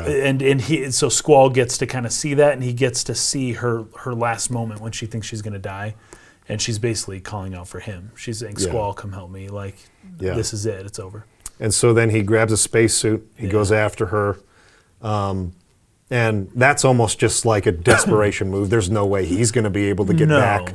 And this is the scene is really good, and I really liked it until the whole thing felt a bit This is where undermined. the disappointment starts. A bit undermined. All this drama. It's just like, how on earth are they Yeah. going to get out of this? Oh, lucky you! There's a spaceship floating Yep. right next to you. Yep, it's just you're right Deus there. Ex Machina. So not- So I use the phrase Deus Ex Machina to describe the Ragnarok showing up at just exactly the right miraculous moment so that Squall and Rinoa could get away. And I think I said it appears out of nowhere or something. And I want to clarify that I was using that in sort of a general way. I wasn't trying to be like literally the ship like materialized out of nowhere kind of Deus Ex Machina. You actually see a couple of these ships in a cutscene being launched into space when Laguna took Adel out into orbit, right? When they originally encased her in that little like in carbonite, as we were calling it in the podcast, and they took her out into space. They took 3 of these ships out there. They were identical ships, these Ragnaroks. And apparently one of them was lost or decommissioned, or maybe not decommissioned is the right word. Anyways, they lost contact with one of those ships. And that ship has been kind of there in orbit for like 17 years, right? So maybe like in the most strict technical sense, you might not call this a Deus Ex Machina. My whole point is it is very, very, very convenient and very unlikely to happen. I think that some people are they're underestimating just how impossible that is for a ship that is more or less derelict, right? It is nobody is driving this thing. No one's flying it. No one's navigating the ship. And it's just spinning in orbit. For that exact moment, for that ship to come, I mean, within even a mile would have been totally miraculous. But the fact that it came straight at them, it's just super, super convenient and highly, highly, highly unlikely to happen. So that's why I called it a Deus Ex Machina. It still feels that way to me. But I wanted to clarify, I did not literally mean to say it appears out of nowhere. It was there in orbit. But it still is hard to believe that it would have come right up on them in that moment. It's hard to believe that. That's all I'm saying. Not only lucky that wherever your escape pod got blasted off to, because the whole space station has to evacuate. Wherever it went just happens to be where Rinoa is, so you just head right out the exit there. She's floating right towards you, catch her, you're good. Okay, the escape pod's gone, but there's a spaceship. So it's like double coincidence. It's like very convenient. The disappointment starts here when you're like, stakes were so high. Oh, but Rinoa's gonna be fine. Oh, let me guess, the monster. And everything's gonna be fine. Yeah. Let me just take a wild and guess. then because so it's like the ship just appears. Oh, we're saved. Massive ship, yeah. And it's just like, okay, they get onto also, it. I thought it was gonna be hard for them to get onto it because that first time it flips around, it's going really fast. Right? Yeah. So that first what flip would was happen like, is it would like slam it them. would swat them like a fly. Bam, and back out into they'd be space. propelled out into space. But yeah. they grab it. What they do they get grab? in. I don't know. It's knows? solid. It's smooth metal. It's like grabbing this. Just be trying to grab this. You can't do it. But they grab onto it. They get get in. inside. You fight some weird alien things. No. Remember when I said I wanted to come back to Rinoa and the whole Squall's sudden change and all this stuff? And the whole explanation of, you don't know what you got till it's gone kind of thing? Yes. There's more to that than what we've talked about. Okay.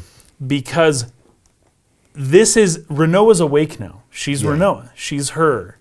He doesn't really know how to... He doesn't, and she holds out her arms. She's like, you saved me. And she's like, here, let's hug now. Yeah. I took off my spacesuit. And he won't do it. He's like, why would we hug? And she's like, come here. And because she thinks that he's finally broken. He's finally given in. He loves her. He cares about her.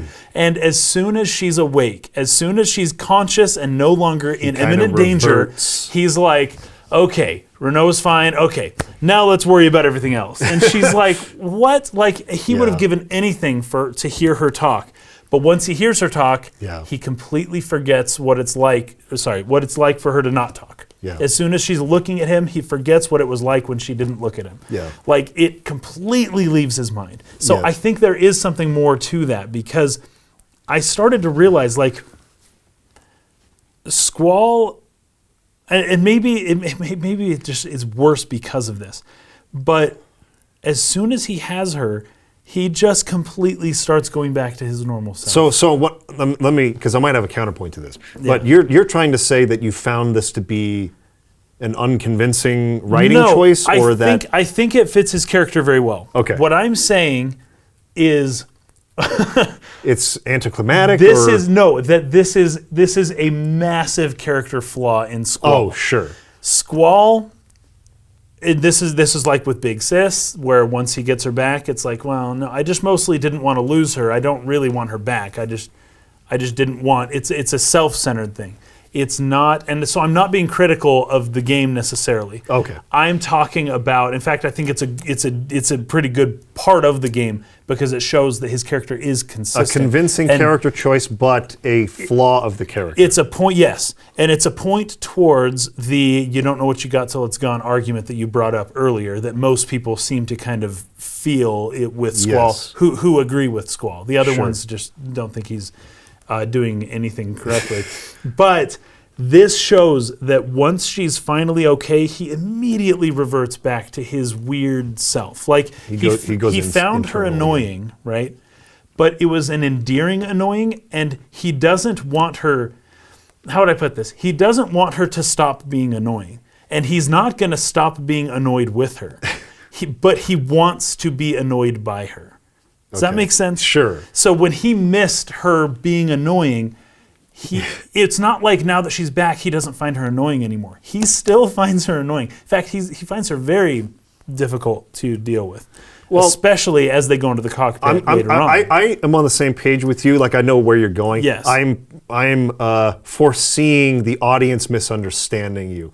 So I want to this is clarify. why I should have brought this up. See, this is the problem with bringing things up when the thing happens. I should have brought this up when I first thought about it an hour ago as we were talking about their relationship, because this goes into a specific narrative that we had already talked about. Yes. But instead, I waited until talking about how this anticlimactic situation completely sucked. But the reason I think people are going to cling to the word annoying and kind of I know what you mean, but I think to clarify it a little bit for them, to not look at it as he wants to be annoyed by her, is she opposites attract is the idea, right? So yes, sure. You're endeared by personality traits that are different from how you think, but those can be difficult to sort of it can make it difficult to communicate with each other. Absolutely. So in this moment, when they're back inside the Ragnarok, Squall is thinking, we're not out of it yet. We have to get back to safety. Right. While she wants to take a break and enjoy the moment together. Yes. Right? Now, Very there's briefly. there's a very good reason that she explains in a minute why. Because she's going to knows, give herself up. and that's this where is going to be our continues. last moment together. Because I want to bring this up again once we get to that point, because something else happens there that I want to talk about. But he is thinking, this isn't the right moment for us to have our connection. We've got to get back home first. And so he's sort of singular-minded, a little bit reverted into his more logical brain, I guess, and is not comfortable yet.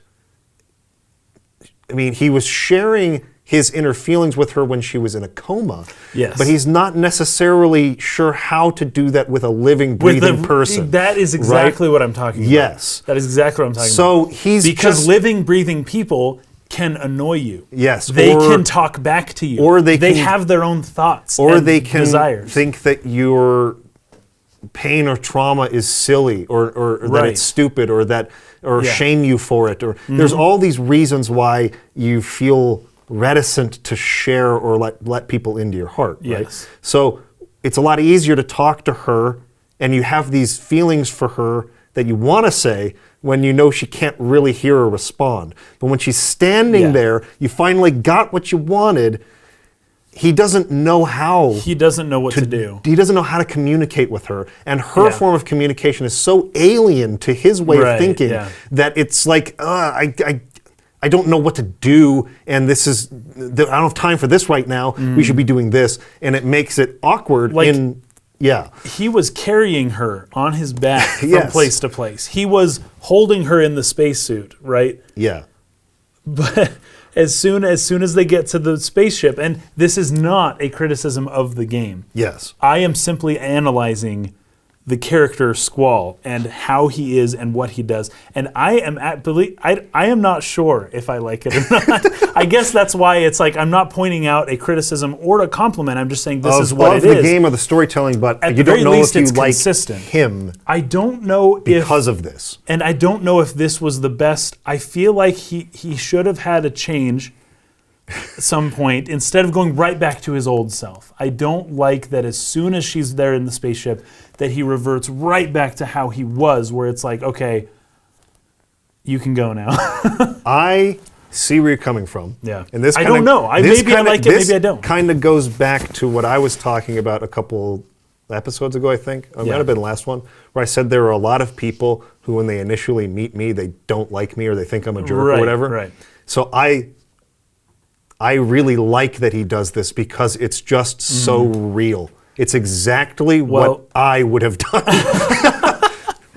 at his age. I'm not saying it's what I would have done you're right. Actually, that's as a fair point. 30-year-old or a 33-year-old or whatever. I've done a little more introspection. Right. I've learned a little bit more about my psychology, why I think the way I think. I've learned to communicate better.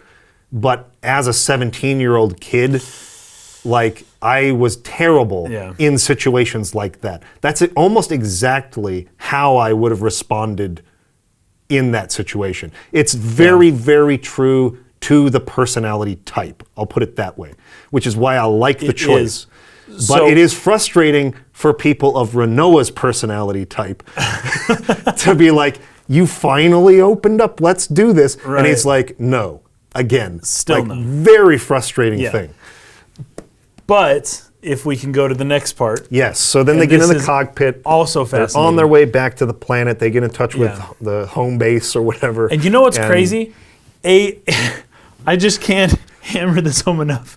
A nuclear missile Death Star laser of 1 billion monsters just blasted on to Esthar's planet, from what I could tell, along with the sorceress Adel. But they have there's these people manning this little. They don't even mention it, right? But there's these people manning this little thing. Oh, we picked up the Ragnarok. Hey, Ragnarok, this is amazing, guys. The Ragnarok. There's someone on it. Can you believe it? Yeah. Ragnarok, do you read As if it? that would be a There's priority. people. Yeah, are you kidding me? Like, you're freaking got to be Considering joking. what's going on. The entire space command of there would be focused on whatever else is going on, and they Yeah. wouldn't even care that the Ragnarok just woke up for whatever. As far as they know, monsters are controlling it now. One extra thing I thought about after uploading the podcast before here was that there's a lot of chaotic things happening in Esthar at this time. Obviously, the Lunar Cry, the sorceress Adel being reawakened and coming back down to the planet again, but also the radio interference that had been affecting this world for 17 years is now gone. Now, I'm not exactly sure whether Esthar has a space station and they have really advanced technology.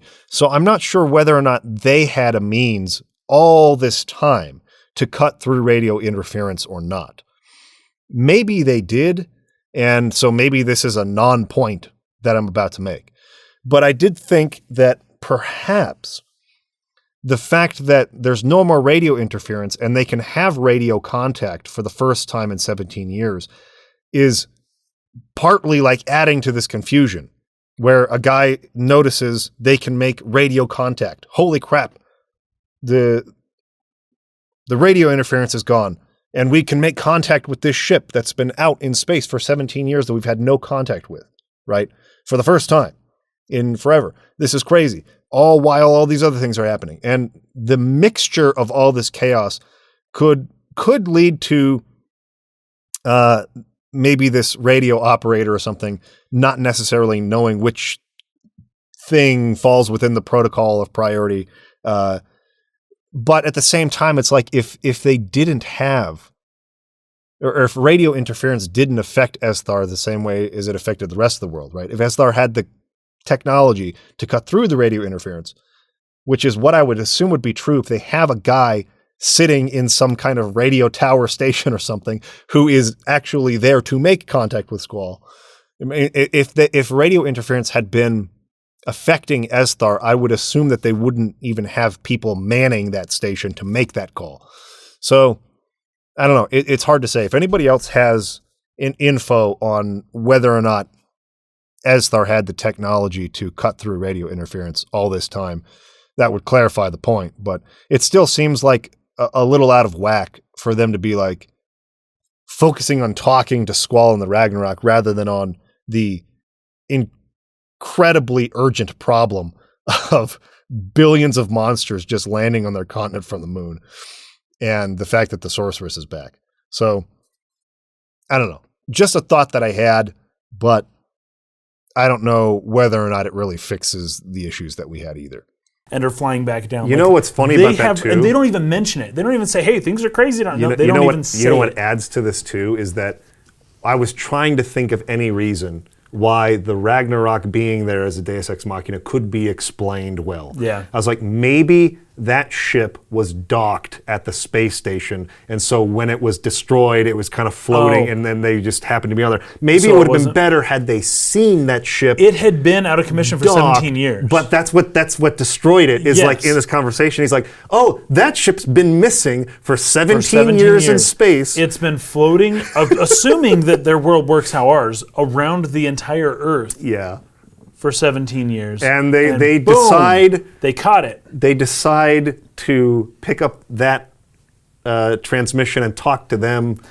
They don't even mention. Rather They're just than- like, oh, yeah, we'll prepare an airport for you. There's nothing else going on here. Like, whatever. Yeah. It's no big deal. Yeah, you land here. We'll direct you. We'll even help you land. How about that? Considering all the other problems going, they probably wouldn't have time for that. Well, they don't even ask you who you are until later. Yeah. They don't even say, well, who are you? They're just like, hey, come on back here. Well, they do. Later they do.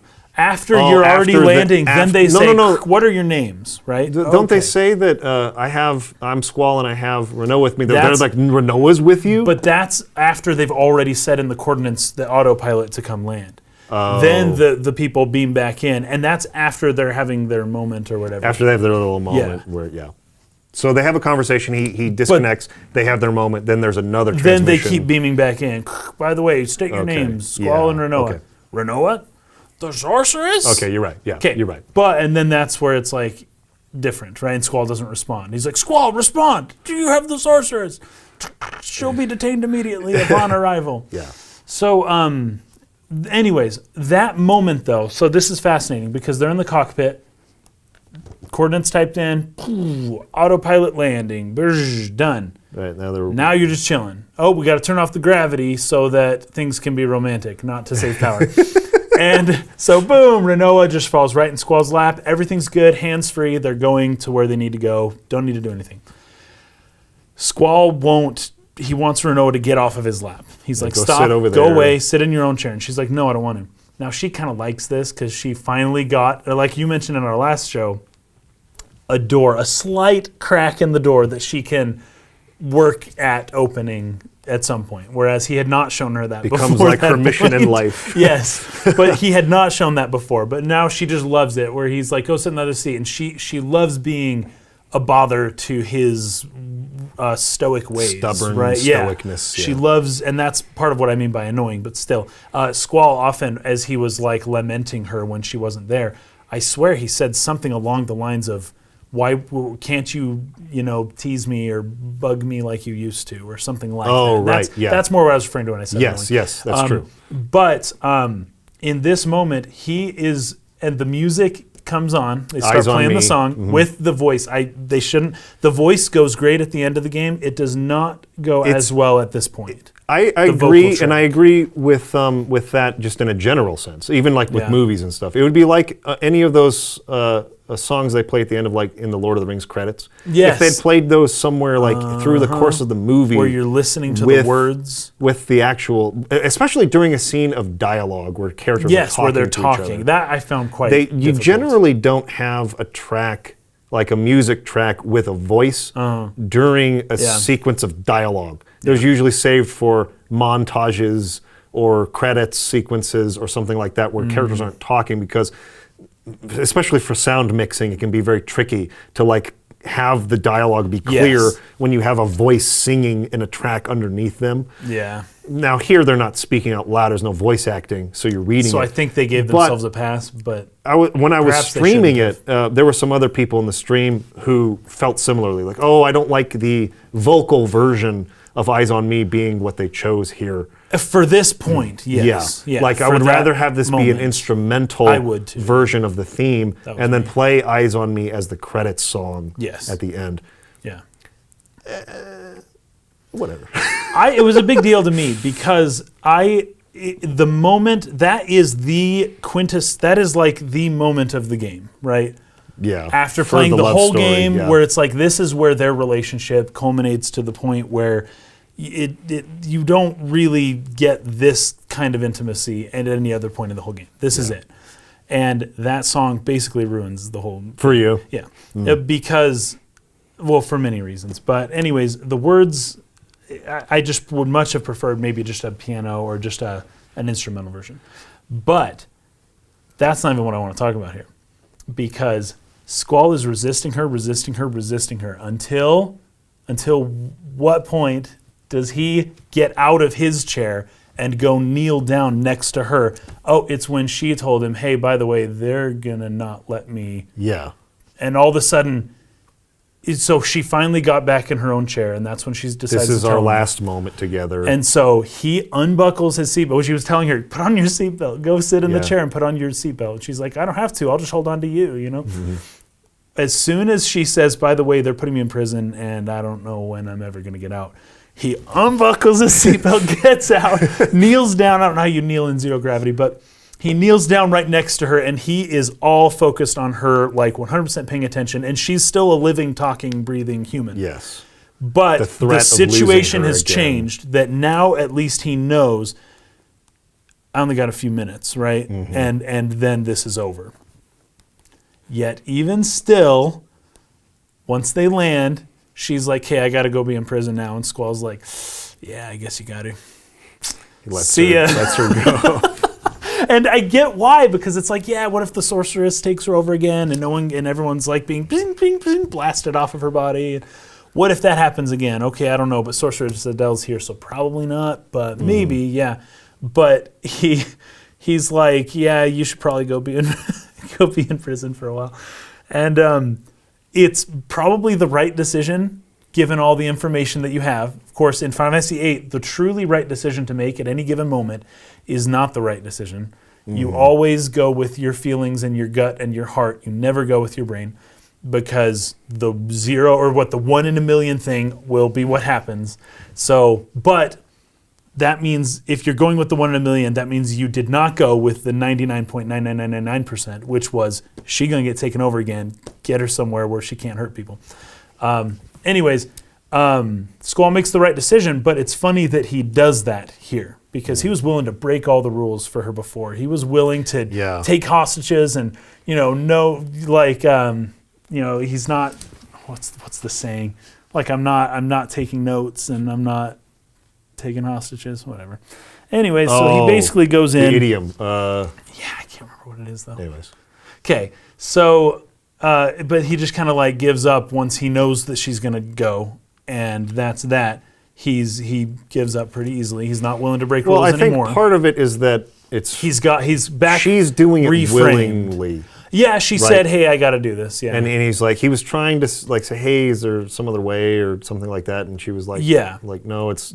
But in big the risk ship or whatever. before that, she said she was very scared. She was like Yeah. freaked out to do this. She even said she didn't want the spaceship to land, because once it lands, then everything's And over. he still just Now lets the her, squall of lets her do it. 30 minutes ago would have been like, cancel the autopilot, kick it into gear, and let's go somewhere else, right? But this squall of the past 2 minutes or whatever has decided that, we should probably land, and you should probably go to jail. I'm sorry, it's a little weird. His character is difficult for me to understand. I like him as a character. I like the general stuff in the story. I don't even have a big problem with his random change of heart. My problem is that his change of heart flip-flaps back and forth like a dozen times before this whole thing's over. And that I really can't read him and have no idea what he's going to do at any given point. Would you say that you have a bigger problem storytelling-wise with this moment where he lets her be taken away by Esthar than by, say, like the seemingly sudden change of heart where he's like all, fawning over her? And it seems that, I That would say that's bothered you accurate. more? Yes. At Okay. least he should have been like on his knees screaming. Like the way they built his character up before was not comparable, just like the way they built up the Lunar Cry and Adel returning and all of that. It just was not what it ended up being. seemed like it was leading Yeah, into. they built us up to be a certain place, and then when we get there, it's like, nah, same old Squall. I mean, you can't let the whole planet die just because you love the girl, And it's like, it just builds up to this point, and then it just fails you. And I think Final Fantasy VIII does that a lot of times in many different places. Because finally, and the game kind of reprograms your thinking as well, right? Because it's like, oh, who cares about Rinoa? You got to save the whole garden, right? Yeah. In Disc 2.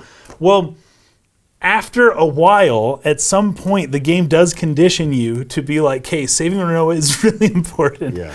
And then finally to have it just kind of be gone, and then to have him go talk to his friends, and the Squall of 10 minutes ago who let her go to jail is like, you're right, I can't let her go to jail. Let's go get her. And then they go and they have to break her out of jail now, which is like weird.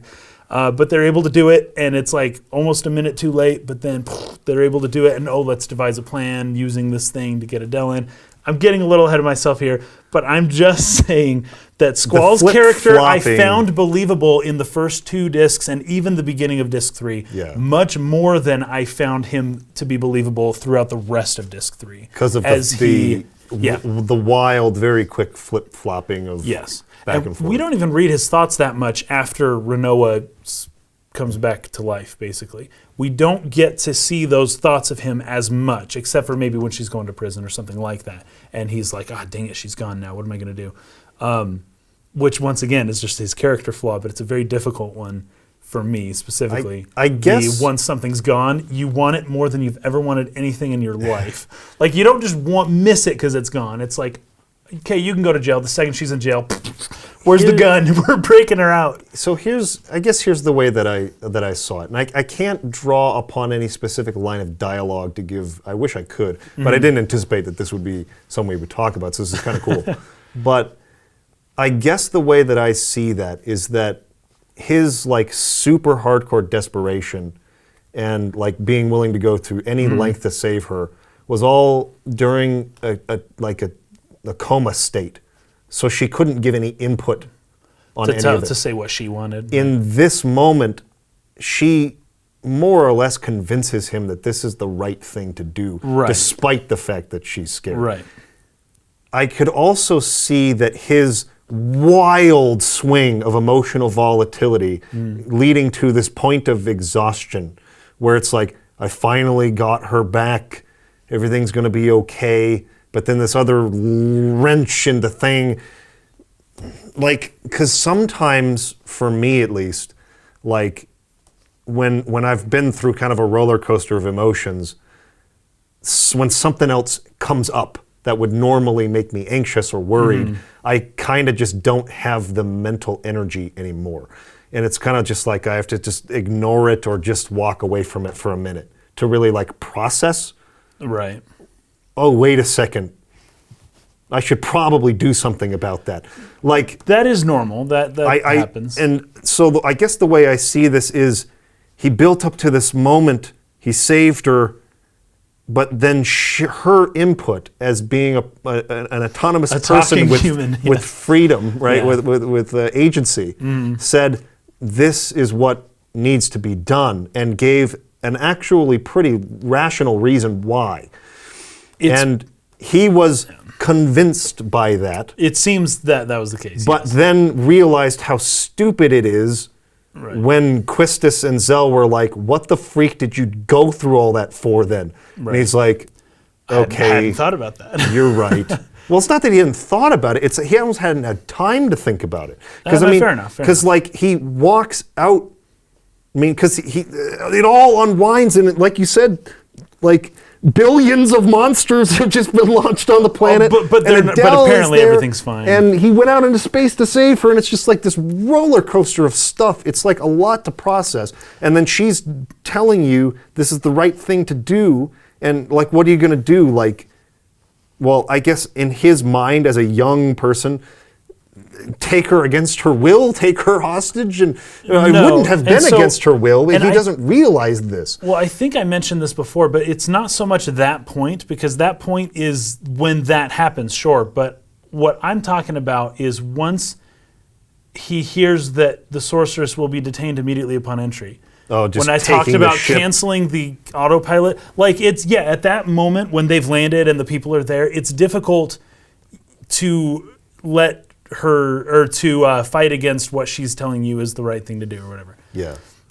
But before that, the second he hears that she's going to be, he doesn't object. He doesn't, he gets out of his seat and he goes to finally be with her for 2 seconds. We have no clue what they said. They didn't spend any, I don't even know how long that was, right? But at least he's there next to her. I don't even know what that was supposed to mean within the game, but it seems to me as though Squall is now coming to her. But he just lets things get to that point. He didn't cancel the autopilot. That's the biggest thing. Cancel that autopilot. Like, whatever, they're going to detain you. Okay, let's go somewhere else. Yeah, I can see that. I guess they don't really know how to fly it, but Selvi figured it out. I can see it. I think that there's a valid point there, and I don't know. I guess for me, it's almost an intuitive thing that I just feel, right? I can kind of understand this like almost like extremely naive, clueless sort of like response to, I worked so hard to save you, but now you don't want me to save you. That's weird. I'm trying to think of a parallel to that. Emotionally kind of numb because of this. This happening has like caused this sort of emotional numbness to wash me that is sort of making me like I'm like in this dreamlike state of not knowing how to process this in my mind. And then someone walks up to me and tells me how dumb it is, and I snap back into it. I don't know how to describe that emotion. No, and that's but probably I feel happened like to me I've before. Felt it before. I mean, it does feel familiar to me too. But not like this. I'm sorry. This game, and it's partly their own fault. They set the stakes so high that there was nothing but disappointment waiting for you when you got back to the planet. I meant to bring this up during the romantic scene between Squall and Rinoa on the bridge of the Ragnarok, but ended up skipping over it in my notes. But earlier in the podcast, we talked about Squall's whatever line, right? The catchphrase that he uses, whatever, over and over again. And how in Japanese, he doesn't say exactly the same thing every time. He says warukatana a lot, but not quite as many times as he says whatever in English. But the fact that he has a catchphrase, the fact that it's predictable, right, is something that in this scene is sort of used by Rinoa in kind of an endearing way, similar to what Quistis had done earlier in the story, where she'd kind of finished his sentences for him, right? Like his sort of brooding, cynical nature is so predictable that they can kind of tell what he's going to say next. I really like, whether or not it is technically accurate for him to have said whatever as many times as he does in the game. I like it if only for this payoff in the scene where they're kind of finally connecting there and she finishes his sentence by saying whatever back to him. The fact that it is his catchphrase, the fact that he says it a lot, makes this moment really kind of sweet. So anyways, it was just something that I had meant to bring up in the course of the podcast, but forgot to say. And just in addition to that, I think that this moment between the characters is a really nice moment. I know that Kaysen was sharing a lot of criticisms during this part, particularly about Squall's character. And, I wanted to allow him to, say his piece. And maybe I didn't make this clear enough. There were a couple of comments we got where I guess people were feeling like I was agreeing with him or something. I do not agree with Kaysen's perspective on, the way that Squall is flip-flopping, as he called it during this section. I find it to be totally convincing for a personality type like this. And it didn't bother me at all. I think that it works personally. So I just want to make that clarification as well. As much as Kaysen was, kind of spirited in his criticism of this character moment for Squall, I think that it works. I really do. As a game player, as a Squall, just everything, the way everything was set up, it was done, I would say it was done too well, except they would have just had to have changed their whole story, I guess. But the stakes were so high that they could not live up to what they had set up. Within Squall, for the game player, within the world, within all the other characters, with everything. They were not able to deliver what they had promised. But they decided to promise it anyways. And like I said before, it's like a character flaw within Squall, and that's fine. That's his character. But that's a difficult thing to make likable for a lot of people, or yeah, I think so. It's hard to make a character who is that unbelievable in so many ways that at this point, because like you're saying with Disc 1 and Disc 2, I'm with you. I actually agree with Squall the whole time. And I guess his mind just kind of breaks in Disc 3. Everything in his world just breaks. Yes. And so he can't even really comprehend or process anything. That kind of makes sense to me, other than the fact that everything is just such a letdown once you get back to the planet, that it just makes me feel like, what? Like, this thing was built up and didn't deliver. Squall was built up with Rinoa and didn't deliver. The sorceress was built up and didn't deliver because there's another sorceress, so they kind of get around that one. But yeah, just a lot of disappointment. I can see that. I hadn't really thought about it that way, with the stakes being... I didn't think about it in my first playthrough. It was like, but I think I can see where you're coming from. Yeah. But he does snap out of this at the insistence of Quistis. Right. And they go to the Sorceress's memorial. They break her out. And she's all for being broken out, by the way. Yeah. She's not trying to talk you out of it And anymore. this is something that Isn't I that found. weird? This is something that I found to be know. very true too, Yeah. based on my experience with relationships with the Right. girls that I've dated. They'll often have Hope they're not listening. one thing that they say, Right. but they secretly hope that you'll do this. Oh gosh. Right? This show could go in a And that's funny direction. kind of what I feel what happened there. Sure. She knows in her heart that the safest thing to do and the responsible thing to do is to go into custody. What would be more romantic She's all about that. is if Squall doesn't let it happen Yeah. and gets in the way and whisks her away. So secretly she desires that. Yes. But like, she can't ask. It would not be romantic to would not. ask him to do it. Right. He has to do it of his own will. And what we know about Squall is that he doesn't pick up on cues like Yes. that. He doesn't, if you want something from him, but you don't tell him what you want, you're not going to get it. Yes. Fair enough. So she's not going to like ask, because if she has to ask, then it's not romantic. He's doing it just because I asked, not Right. because He just couldn't can't handle it live anymore. without me, yeah. So it's not romantic enough. So I can't ask you to save me. And truly, the responsible thing is to do this. But deep in my heart, I hope that you save me. Right.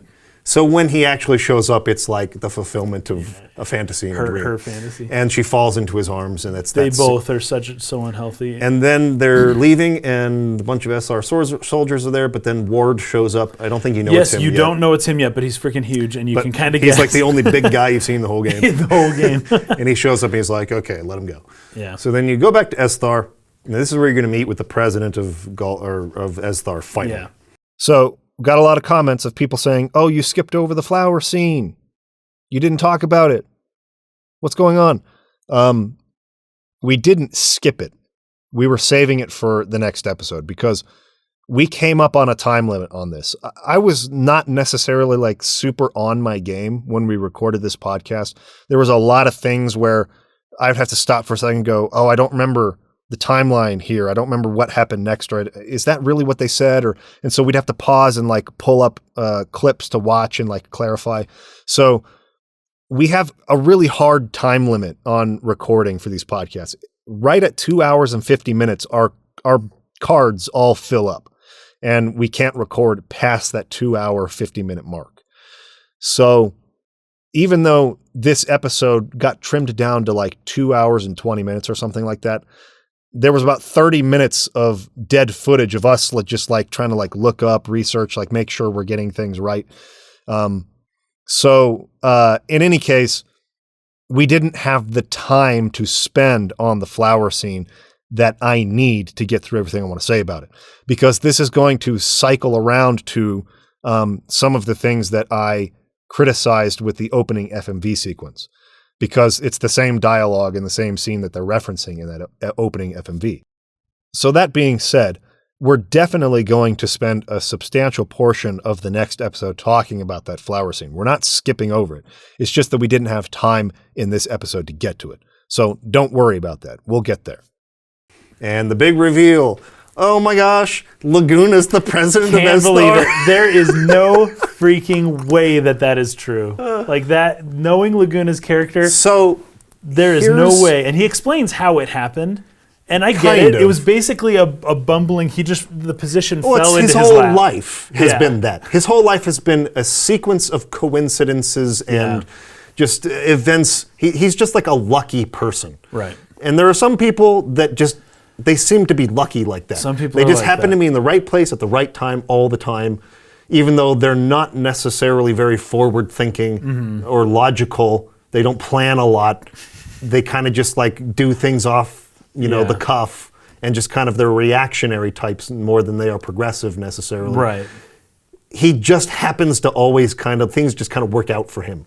That's kind of part of who he is. To a crazy degree. But I think that's true. This is also hurt a little bit by the fact that there was probably more that they planned for you to actually be involved in this resistance against Adel as like part of the game for Laguna sequences that they had to cut. There would have been more there. Right? So there probably was more there. Now he's just expositing it to you in dialogue. Yeah. But, the idea is that he was imprisoned. He essentially people like him. Yeah. Because he tries to be helpful to people.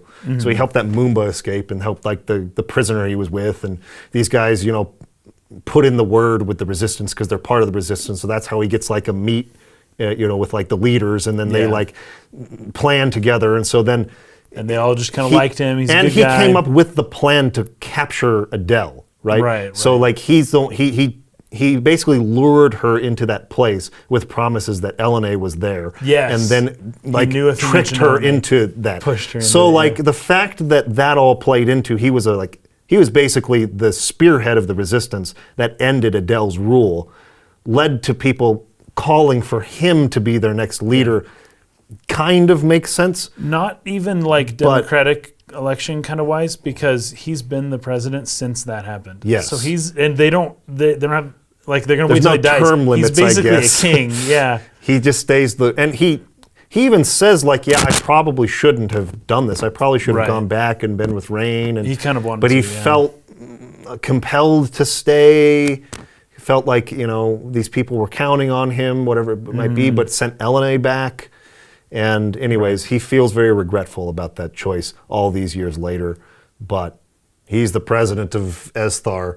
And anyways, he then sets up the plan, explains the plan of how they're going to essentially defeat the sorceress Ultimecia, which is to allow her to cast time compression, because that's the only way we can travel to the future. To get to her, yeah. She can travel to the past because she's using Odine's machine that he made that has Ellone's power, the machine that can send her consciousness into the past, which is how she's taking over all these sorceresses, right? And so they're going to allow Ultimecia to take over Adel, who's then going to use Ellone to cast Adel further into the past to the point where Ultimecia is going to cast time compression, and the time compressed world will be the pathway through which the party can get to the future and kill Ultimecia. Yes. That's the plan.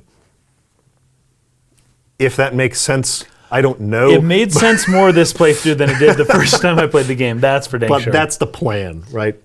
Now, So, I have one question before we wrap things up here. okay.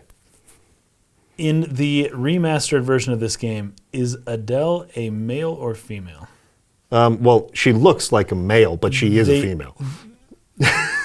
Why? Well, it's a very masculine body, right? Like a bodybuilder's But even the body. clothes she's wearing is... Well, I think the nipples are covered, aren't they? Are they? I think there's kind of a This is why belty or I'm like asking about the remastered version. Yeah, I'm pretty sure that they're covered There's a little... by the coverage. costume she's wearing. Yeah, okay. But, I mean, she has a very masculine build. It's like a bodybuilder look, and right? features in general, yeah. Like So, all around. but it is a female character. Yeah, okay. So, I was thinking, because I know they say she, but in Japanese they don't reference the pronouns sometimes you the don't same know way. whether it's he and or it she. could be that the translators just translated Adele, assuming Adele, Japanese name once again, was a female. I could go look at the Because Ultimania. I look at that character model and I'm like, I haven't seen the remaster version though. Not that it matters, I'm just kind of bringing it up. Okay, so I wanted to make an addendum to this point too about Adele and read a couple of things just to clarify this. So I have the Ultimania again. There's an entry for Adele here, right? Because the confusion arrives from the fact that, like Kaysen was saying, in Japanese, sometimes the the gender isn't necessarily revealed in the pronouns that they're using. It's more, the language is very contextual, so sometimes they don't necessarily clarify male or female with the pronoun that they're using. And so I think even in some of the translations, I don't know if it was maybe French or another language like German or something like that, they actually used he in a couple of places. So there has been some confusion about is Adel a woman or a man. And there's some circumstantial evidence, first of all, that she's called a sorceress instead of a sorcerer, right? But there's some circumstantial evidence kind of in some of the lore of Final Fantasy VIII's world, particularly when it comes to the legend of Hein, right? And that Hein sort of hides his power in the sorceresses, and that the sorceresses are all women, that this is a power that's passed only to women. But in addition to that, the entry here in the Ultimania reads, a muscular sorceress who ruled Esthar 20 years ago. The illustration to the right depicts the moment when she junctions Rinoa to her. It is in this form that the player battles her in game. So, I mean, I think this is a fact that's pretty well known. Like, yeah, she appears big and muscular, but Adel is a woman, not a man. So it's there in the Ultimania. I think it's clarified in some other places.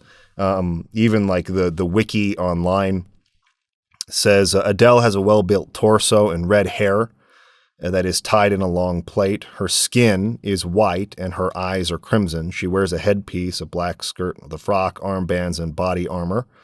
Although this piece is often confused as being part of the multiple black tattoos that adorn her torso, creating the impression of her being topless. So she isn't actually topless. That's what Kaysen was wondering about with the costume, right? It didn't seem like she was wearing anything up here. So she is wearing body armor. In any case, I'm fairly certain that Adel is supposed to be a woman. I didn't provide much of this evidence in the video itself, so I wanted to clarify that in this addendum note. So there you go. Yeah, I can go look at the Ultimania and like clarify that next time, but I'm pretty sure Adel's female. Last thing I'm going to say about time compression, because it's not really explained in the text of the game. This is coming from the Ultimania.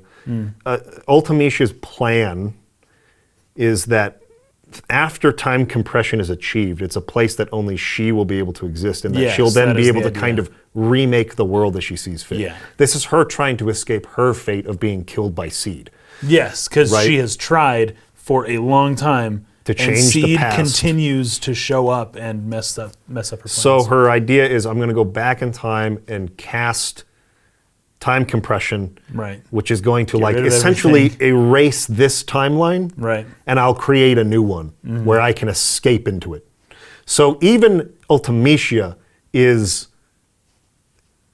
clinging to a false hope that she can do anything to change. And it's because of her arrogance that Yes. she's so powerful that she thinks can she break can do time it somehow. And But she her can come influence close, I on the guess. past is what led to her demise in the first place. Right. Because her influence on the past and people learning about that is what made them create Seed Right. to kill her in the first place. Yeah. So it's like a self-fulfilling prophecy. So anyways, we'll get more into that next time. But we've been talking for 2 hours and 50 minutes, almost 3 hours, and we're not even on to Disc 4 yet. So we're going to have to save Disc 4 for the next Yeah. episode and then go into comments and wrap up from there. So thank you everybody for watching. We will see you again next one? time. This one? That camera, I took care of the battery situation, but now we just ran out of space on the memory card because we've been talking too long. 3-hour podcast, man. So in any case, we'll have one more. We'll wrap everything up neatly on the next one. We'll talk about Hein. We'll talk about possibly even some of the Rinoa's Ultimecia theory stuff. Right. We'll maybe dive into some of that next time. But we'll have to save the Disc 4 summary for then. Till then, peace out, everyone. Thanks for watching. We'll see you again soon.